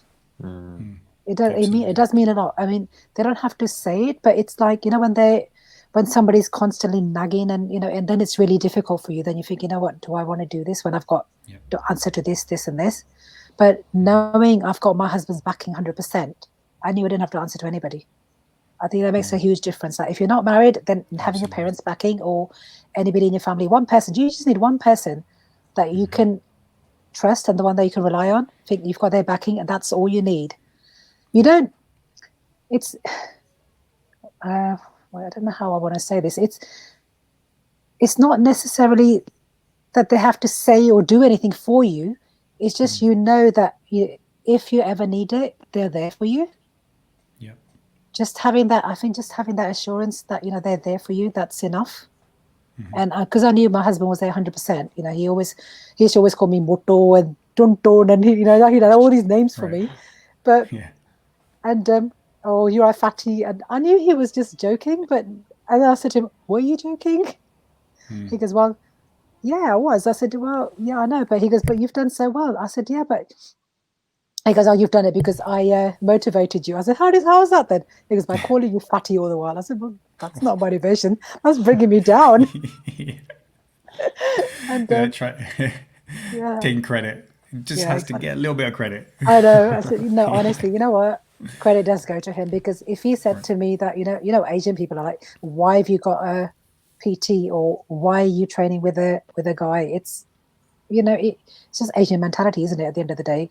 But my husband's always backed me. He's always said, "You know what? Yeah, go for it." I'd come back from work, put my bag down. Right, I'm going training like yesterday. I come back from work. I've been up since 3. I was out of the house at 4:15. Went to work, came home. It was like 1:30. Put my bag down, change my shoes. Right, I'm going training. Yeah, okay. It's like, yeah, it's fine. Yeah, go for it. It's not, "Oh, where are you going? You just come back from work, have rest, or have you?" No. It's like, yeah, okay, go on then. If you go. So it's, that's I all think, you need sometimes. it's just knowing that you've got that support. I think that means a lot. Yeah, That's big. Yeah, just somebody being there for you. You think, I mean, if you've got nobody and they're constantly saying, "Oh, because I used to go to the gym 45 minutes, I was back home. Now it's like 2 hours, I'm still not back. Because you and your double sessions. Yeah, double sessions, and then with it, might as well go for a walk as well now. And I would never ever, walking wise, forget that. I don't do walking. But then during lockdown, I thought, you know what, I want to walk. So the weather's nice, so I thought, well, I'll do this for charity, yeah. So which was amazing. This is something I would never have done. I would, walking for charity, no. I wanted to do. I said I've always wanted to do it, but never got around to actually doing it. But this time I thought, you know what, no, I'm going to do this. It's for a good cause. That way I get out the house, I can go. I have to go for my walk then. I can't say, "Oh, the weather's bad, I'm not going to go." No, I have to do my steps. I have to get my steps in. What did you do, Sam? Tell them this is what you I actually did a million step challenge for Diabetes UK. Yeah, wow. So I did that. Yeah. And so, how over what period of time did you do that? it was supposed you get 3 months. I think I did it in 6 weeks. Nice. So I think in 3 months I did 1.5 million steps. Wow. So there was one day I went for a walk like 3 times a day, because I used to go in the morning.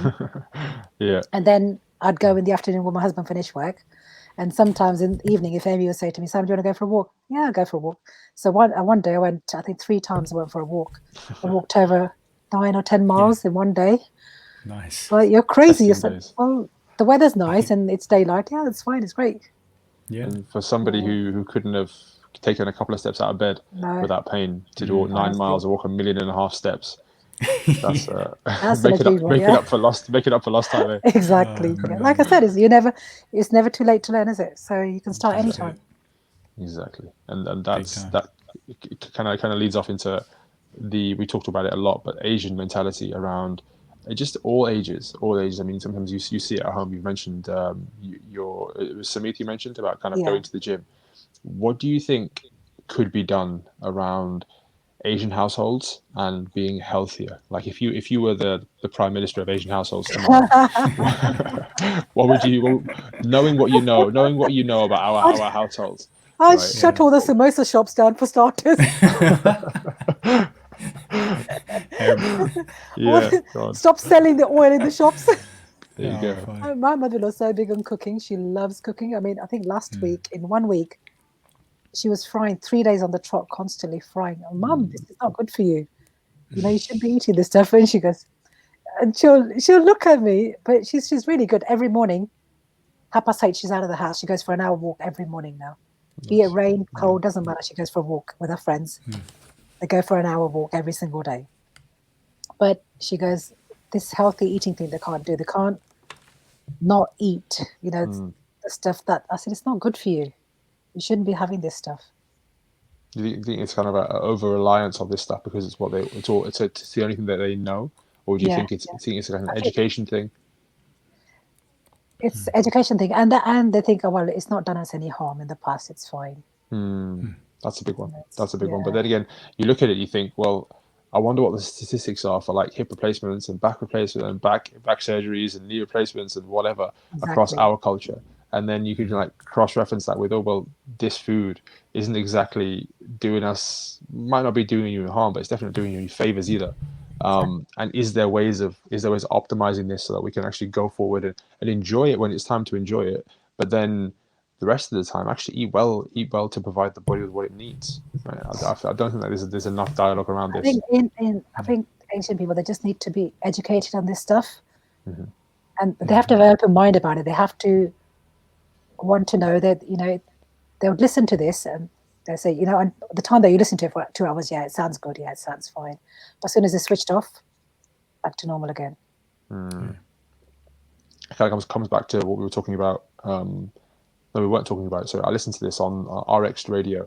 Sam, this is a podcast that I was telling you about, but I was saying about vice and virtue. Oh yeah, And yeah. they were talking about basically the things in your life that have a grip on you, how they are your vices, how the things that you can kind of indulge yourself in, whether it be, we talk about food a lot, we talk about kind of being sedentary and sitting down in front of a computer. Like I've had both those vices in my life, and not necessarily recognizing what the outcome of your life will be if you let these things take you and keep taking you and just keep leading your life, right? And there's evidence out there, but when you don't see it for yourself, as you don't put yourself in that shoe, it's difficult to change.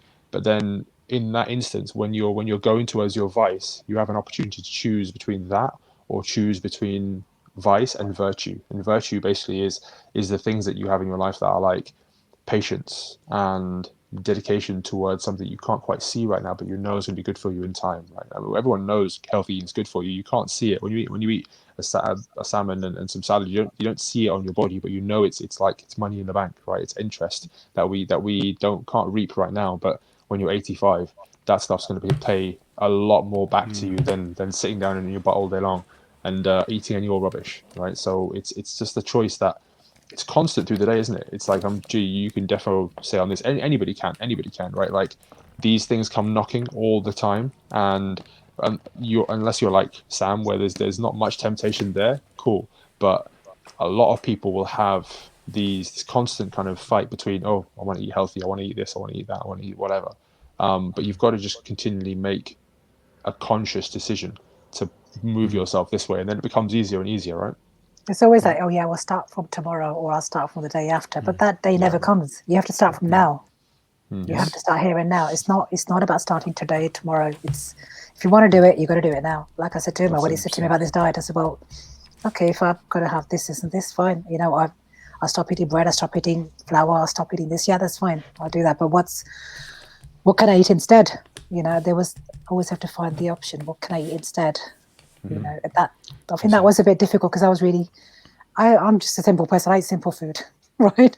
That's what Umar always says, "Eat simple food." I eat simple food, but it was finding what was the other option, you know, because I love my roti, I love my bread, and not having bread and roti is like, what do I do instead? You know, what can I have instead?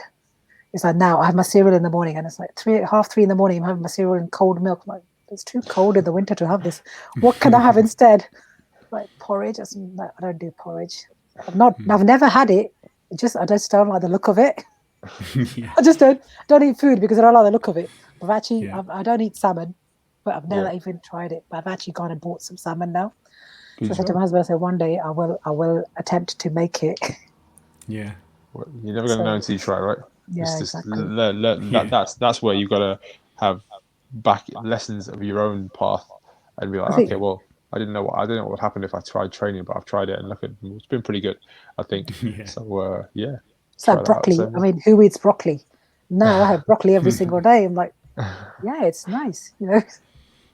I mean, the amount of chicken and vegetables I've had in the last 10 months, I don't think I've had it my whole entire life. Spinach. I mean, there's always spinach in my fridge. Always spinach in my fridge. Always spinach in my freezer for my smoothies. I'm like, what am I doing to make a smoothie at 3:15 in the morning? You came to work with me. That's it.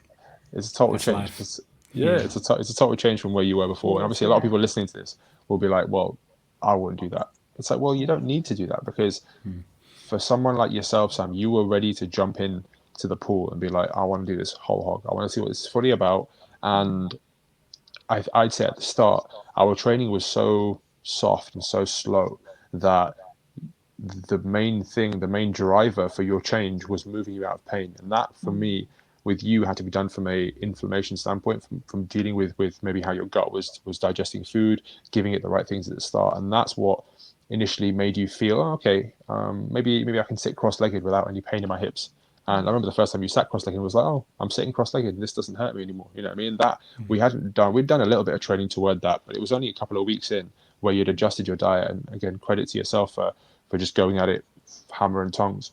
But you'd put your body in a place where it didn't hurt because it wasn't having things that were pissing it off. You know, I mean, we said this the other day that somebody can smoke for their entire life and never get any kind of adverse issues, but somebody can eat a pizza and have such a bad reaction to the gluten in the flour, and that they're not off the toilet for the next week. You know what I mean? So I think someone like yourself was having that bad reaction constantly, and it was causing systemic issues across your entire body.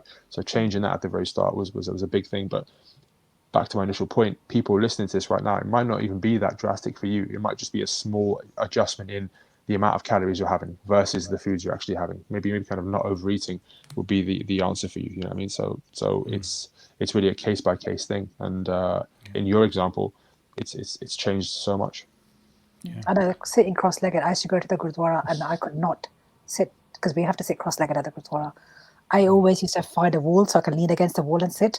And I went this morning with Sumit and I was actually sitting in the middle of the floor, cross-legged, and I was like, wow, this is great, no pain. So proud of myself. Like, I'm not looking for a wall to lean against, you know. Any weddings, you know, Asian weddings go on for hours. It's always going. I think, right, let me find a wall where I can sit so I don't have to sit cross-legged to lean against a wall and sit, you know. But now it's like I can go and I can sit in the temple. I can sit cross-legged, which is great. Which is, again, thanks to you. Yeah, that way as well. Like that way, you can actually be present at the Gurdwara. You know, it's like you're not thinking, oh, this is going to put me in so much pain just being here. It's like, no, you can get out of that and you actually be present and be there for the reason you actually want to be there for. I remember this instance. There was it must have been about 6-7 years ago. I went to Canada and there was a wedding there, and I think they're my father-in-law's relatives. I've never met them, but they were like, yeah, you know what, you know, we are such and such, we're such and such. And they were a lovely family. Yeah, you come with us. You come and sit here. They made me sit in the middle of the floor, and they all are surrounded by me. And my little one was only a few years older than I was sitting there with him, and I kept nudging him every so often. Ishant, you need to go to the washroom. I was sitting in the middle of the floor and I couldn't sit there. My legs were hurting. I couldn't sit cross-legged, but because I didn't know these people, I couldn't even say to them, like, you know, I can't sit here. Can I go and sit at the back if you want? But no, I had to sit through the entire wedding, and when I got up, I was in so much pain. I could imagine, normally the kids, they just want to go, and he was just sitting there like, Sean, do you need to go to the washroom? No, Mum, I'm fine. He's being a good boy at the worst time. Oh, exactly. It's like, what's wrong with you? You're normally so irritated. Exactly. I'm thinking, why do you want to get up and go out? Are you bored? Yeah. No. And it was horrible. It was like, you're sitting there, but I was in so much pain. I thought, no, this is not right. But even then, I didn't think to do anything about it, because it was like, yeah, you're in pain, go to the doctors. You're in pain, go to the hospital. And that was it. It's just so. Everybody just thinks, well, especially Asian people, they just think, yeah, you're in pain. The only person that's going to have the answer is the doctor, right? And doctor can give you medication. You have these tablets, and yeah, you'll be fine. No, doctor's not the answer to everything. You've got to look, at the bigger picture. I mean, even now, I know milk gives me information. It gives me, when I have it, I get aches and pains, and I still do it now and again. I think, you know what, I do fancy milky coffee. Yeah, I'll have that. I'll have it, and then I know I'm suffering the next day. Now I think, you know what? If I really want milky coffee, there's lactose-free milk. Get that woman and have that. So because before Umar would say to me, I'll have a protein shake with your cereal. I'm like, seriously? Protein shake with cereal? No, I don't like it. He's like, you've not tried it. How can you say you don't like it? Yeah. No, but who has protein shake with cereal? And, yeah, I used to have it. And it was great, yeah.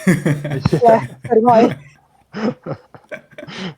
I was like, who has that? He goes, Sam, you're such a fussy eater. I'm like, yeah, I know, but who has that? And then my sister came in the summer, and her kids both have lactose-free milk.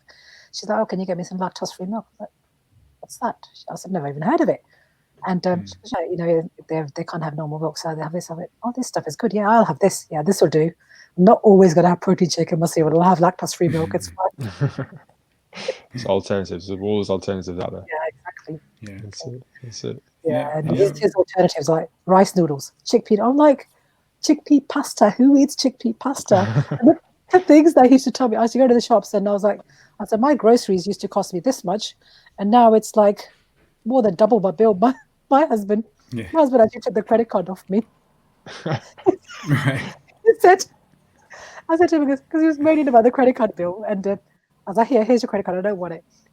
Yeah. And he goes, you know what? I got my credit card bill. I said, oh yeah. He goes, I paid for my car insurance on the credit card, and even then, my credit card bill was only £350 a month, which is less than half what you normally do. I goes, well, it's only groceries. He's like, what do you buy at the grocery store that costs over £700 a month? The good stuff. There you go. That's it. The organic good stuff that currently sitting on your plate. It don't cost. You don't come cheap. You don't come cheap. Exactly.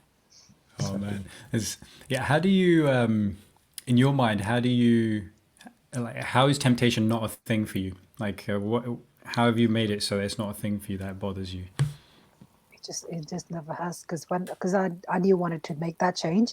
I wanted results, and the only way to get results was to follow what Umar was telling me to do, basically. Do you think it's that like I'm gonna make a stretch here, but I don't know if there's a connection here.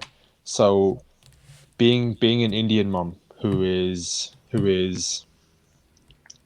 culturally expected to do X, Y, and Z, and there's a certain level of expectation behind it, a certain level of just do it behind it, carry on doing it. That's what you do. That's what your role is.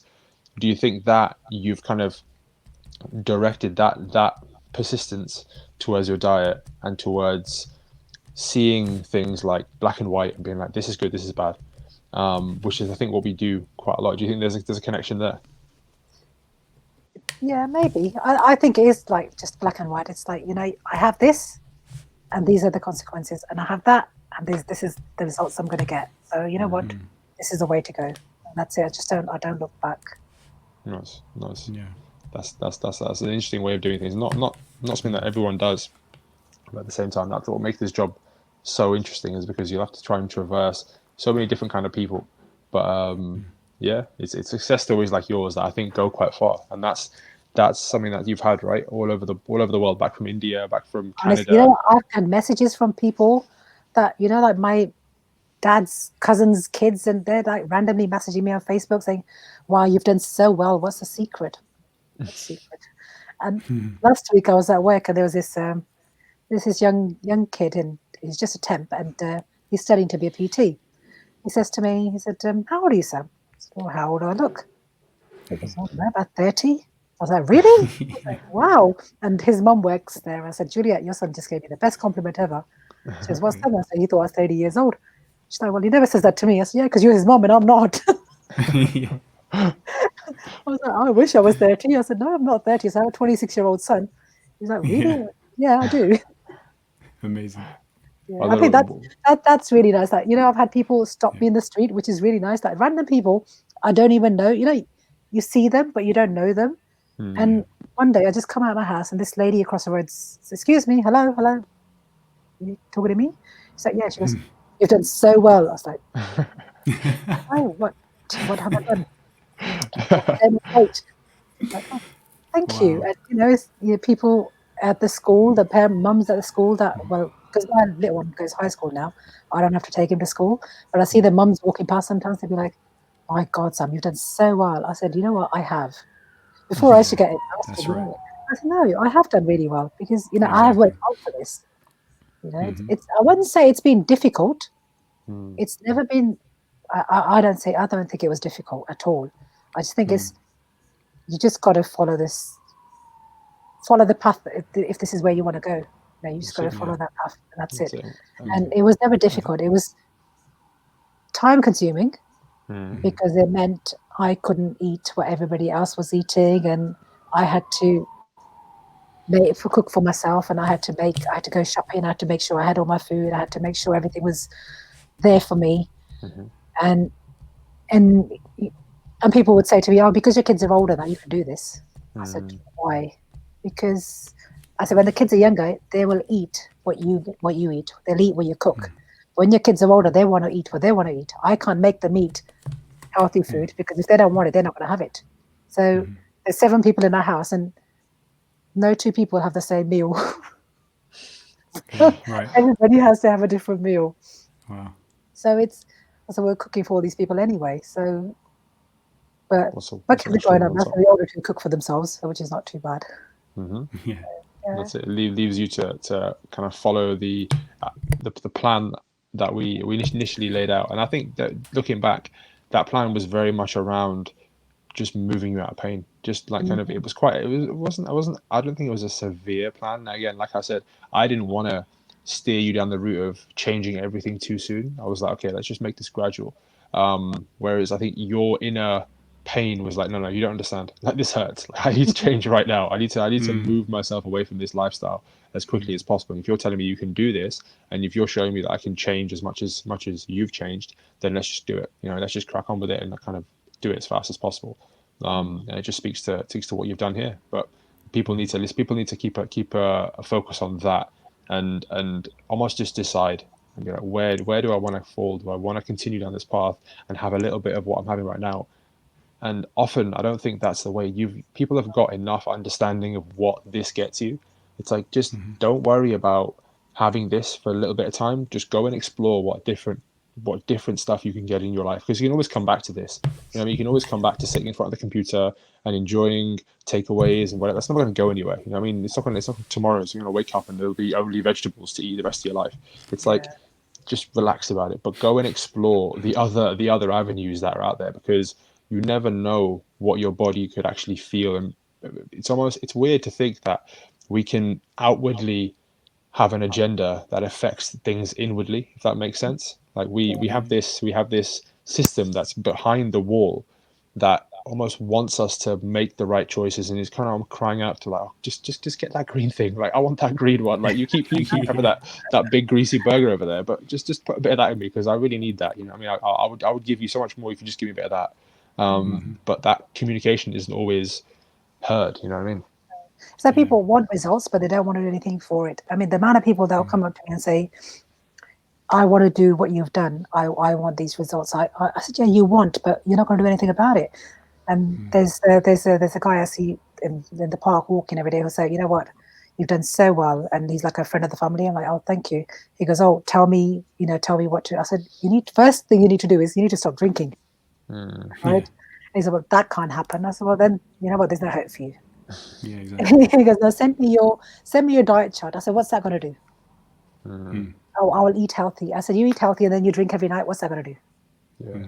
Nothing. Yeah. That's nothing. I said, just defeats the object. There's no point. I said, unless you're willing to change, unless you're willing to like give up this drinking.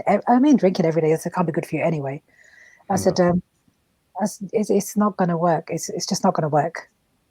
Yeah. It's difficult, isn't it? It's difficult to change people's minds when they're set in their ways so strongly. But again, it all comes back to education for me. Like, if you understood what this stuff actually does to you, and you weighed up They don't want to the understand. opportunity and the cost. They just say, well, it's not done us any harm in all these years. So my mum would always say, like, I was having a conversation with her yesterday morning. Oh, such and such says this and such says this, that you should eat this and you shouldn't eat this. She goes, we're at this stage in our life whereby, we're set in our ways. This thing is good. This is good for us. We know what's good. I said, Mum, you don't know what's good for you. You need to eat healthy, especially, with your health issues and stuff. You shouldn't be eating all this mithai that's coming your way. You shouldn't be eating, unhealthy. You should be eating healthy stuff. Yeah, no, it's true. It's true. But it's like they get to that age in life, and they just think that, oh, I've done it all this whole time. It's fine. Yeah, this is what a lot of people say. Well, I've got this far and I'm fine. Yeah. Well, I say, if that's what you want. Now I just say to them, you know what? If that's what you want, that's fine. That's okay. That's up to you. No, it's true. It's true. You can't help people who are not willing to accept help. Exactly. You've got to help yourself if you want. Yeah. You can't. It's like I said, you can't make somebody do something. It's like my husband was laughing. He goes, "Oh, your secret's going to come out now when you go to the podcast." And I, what secret is that then? He goes, about your weight loss. I said, well, what about my weight loss? I said, Umar just guided me. I said, he didn't physically do what I'm doing. He just showed me what I had to do. I said, in the end, it was me. I did the hard work. I said, he was guiding me. That's what he was doing. And it was up to me to listen to what he was saying, to take in what he was telling me. I said, but I did the hard work. He goes, you got a point. In total now, Sam, so just to lay out for people, what have you actually lost on the scale? 3 stone. Yeah. It's in 6 months. Wow. That's it. So was it 20 roughly kilos? Yeah, roughly around 20 kilos, right? 20 kilos, yeah. So around 90 kilos down to around 70 kilos. Amazing. Massive change. A lot stronger. It is. I can't even remember when I was this weight. Like I said, I said to my husband, I said, when I look in the mirror, I like what I see. I don't think I'm fat. But now I have suitcase after suitcase of clothes that are just looking at me thinking, I can't wear these because they're too big. They're too big. And it is so annoying because I said, I've got all these suits, but I wear them because they don't fit. That's right. He's going to be worried about another credit card expense coming his way now. I know. I can get him. All this trade thing's over. I need a trip to India. He's like, what for? I said, I need to get all my suits altered. Exactly. People to buy new ones. Extra baggage allowance, that's what's coming up now. It's like there's a few. Like the last few minutes of we speaking, there's so many good things to, I think, just like conceptually pick apart a little bit as well. One of them is when you said, you were putting off the compliments a little bit, but then you started accepting them because you were like, actually, no, I recognize I have worked hard. Yeah, thanks. I did. I have done really well for myself. That's a really important part of anyone's journey as well. So anybody who's going to be doing and making a change and aiming for a result, you have to congratulate yourself. It's not like you're giving yourself some positive talk for the sake of doing it. You have to congratulate every step that you take, which is on the right path to the journey, because if you don't, it just makes it a lot more of an arduous step, So that's a big thing, and just accepting that, I did this, because then it just means that anything difficult, you can appreciate doing it. It doesn't have to be, you don't have to have a negative relationship with doing that. And then the other thing is like, becoming like a famous in your neighborhood amongst your family and friends and stuff, like, a bit of a celebrity. And to me, the wider message there is you just don't realize how much influence you have on people. Like you're walking around, you're like, I'm just doing my thing, and then all these people are coming up to you, and you're like, I barely know who you are, but you're noticing and you're talking to me. So our sphere of influence is a lot bigger than we actually think. So if we're able to if we're able to make the change for ourselves and do right by us, people actually notice, and it inspires them to do the same thing, because you've got so many people coming up to you now saying, how do I do this, how do I do this? It's like, okay, whether they will put the effort in to actually do it or not is one thing, but at least they're inspired, at least they know there's a better way out there, and it's just waiting for them to take the right step and put the effort in. And I think there's so many amazing things coming out of your journey. Thank you. Too right. And I think I don't know what I was talking to you about this morning, G, but just being somebody who provides an alternate view, or being somebody who provides a different perspective, especially in our culture where it's all one-way traffic sometimes, right? That's so valuable. That's so valuable to see an auntie at a wedding who's in shape. Like next time Sam goes to a wedding and she's wearing a sari and someone sees like the fact that she's got traps, it's like, oh shit, like this is like, check out. Did you just call me auntie? Did you just call me auntie? You know how I mean it, right? Someone there who's like, wow, she clearly, one, she's massively changed, and two, she's taken ownership of this. People are going to come talk to you about this, and there'll be a few that are just going to be there as like, oh, what have you done, or what's your secret, just the normal waffle. But then there'll be somebody who'll be like, can you actually help me, because I want to do this too. That's the one you're doing this for. You know what I mean? That's the, there's that phrase of like, remember what you're doing, because there's always somebody watching. Like, and there's loads of different connotations of that in terms of like spiritually, or just some kid over here who's like, oh, I need to see an example set for me, please. And you've taken those reins and been like, I'll be that person who sets a good example for the next generations of my family, the women, the men, everything. And if, like you said, G, if they want to follow, well, here you go. This is an alternate view. If you want to be lazy and on the sofa, well, I can tell you all about that, because I was that before, and it was shit, and I hurt every day of my life, and I couldn't do anything, and I wasn't alert, and maybe I had times when I couldn't even move. But now, well, I can do all this. Now you pick now. Here you go. Like, go and live that way, and then come and live this way, and tell me you want to go back. No, you don't want to go back. Like, who wants to live that way? It's shit. You know what I mean? That's like, talking about Amy quickly again. She's gone through a massive change, and maybe one day she'll come on the podcast as well. But culturally, it's been such a, I think, difficult thing for her, where it's been negative around the change, and people kind of pulling it down, and kind of like almost just seeing it as, why are you trying to get better for yourself? Why are you trying to achieve more? And it's such a toxic culture that we just need to slowly get rid of. I don't even know if we can get rid of, but we just have to keep walking in our way, right? I think people, I mean, if you look and feel better in the inside, it shows on the outside as well. A day before Diwali, I went to Amy's, shout out to Amy again, and she was like, I've got to wear an Indian suit. And every outfit she tried on was like 10 sizes too big for us. And Amy, these are massive. She goes, you know what? 6 months ago, they didn't fit. I said, you know what? I've been there. And I said, this is amazing. It's really, and she was like, really, she was so pleased that, these suits that had been sitting in her cupboards for months and months and months, and she couldn't wear them because they were too tight. She was, now they're way too big. I said, yes. I said, you keep saying your weight's not changing, but look, you've come a long way. I said, you've got a long way to go as well. So I said, you know what? I'm so proud of where she is today. Honestly, really am. But, so I'm good. So she's seen me. She's seen how I've changed, and she wants to make that change as well. And she's doing the right things to make that change, which is really good. So just hope other people follow as well. They like I said before, everybody wants results, but they don't want to do anything for it. They just think they're going to click a finger on the computer or whatever, it's going to get done. It's not going to get done.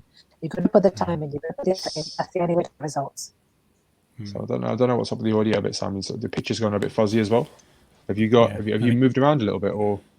No, somebody's taking up the internet bandwidth in their house. Oh, okay. Is it coming up to 3 o'clock? Or just it must be. It's probably a child. You watch it any minute now. He'll be upstairs. It's just cleaned up a little bit now as well, so that's much better. But what you were saying was how proud you are of Amy, how far she's come, and taking results. You want the result, but you're not willing to put something into it to get it. So the idea is to realize that you've got to sacrifice something, because anytime you want something, anytime you make a choice, like, okay, I'm going to go after this, you have to understand there's another choice, there's an opportunity cost to it, there's another choice that you'd make that you can't make. basically. And so that could be something as simple as, okay, I'm going to go down this path. That means I'm going to have more broccoli, but every week I have 3 nights a week I have pizza. So all right, well, you're going to have to make a choice about how much pizza you actually have now. It's like, do you have 3 nights a week of pizza, or is it going to go down to 1 night a week and you're moving forward? If you're not prepared to make that change, if you're not prepared to make that sacrifice, then yeah, okay, good luck. It's you're moving forward you're trying to move forward against the tide. It's not going to happen. So you have to understand there's a choice that you could be making that you're not going to make as a result of choosing to go down this path. But ultimately, you just have faith in it. You believe in the process, and you're going to be glad you made that sacrifice. 100%. Sam's picture's gone a bit wonky here, isn't it?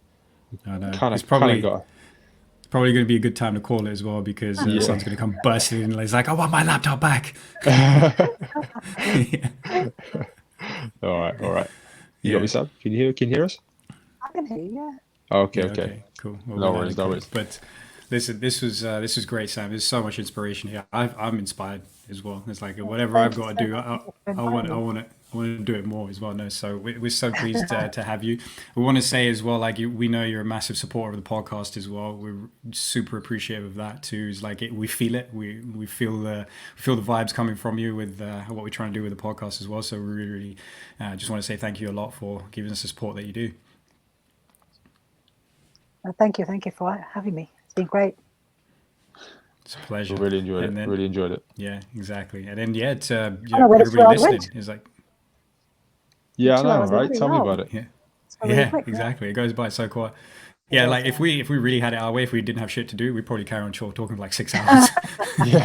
but it just can't do that right now.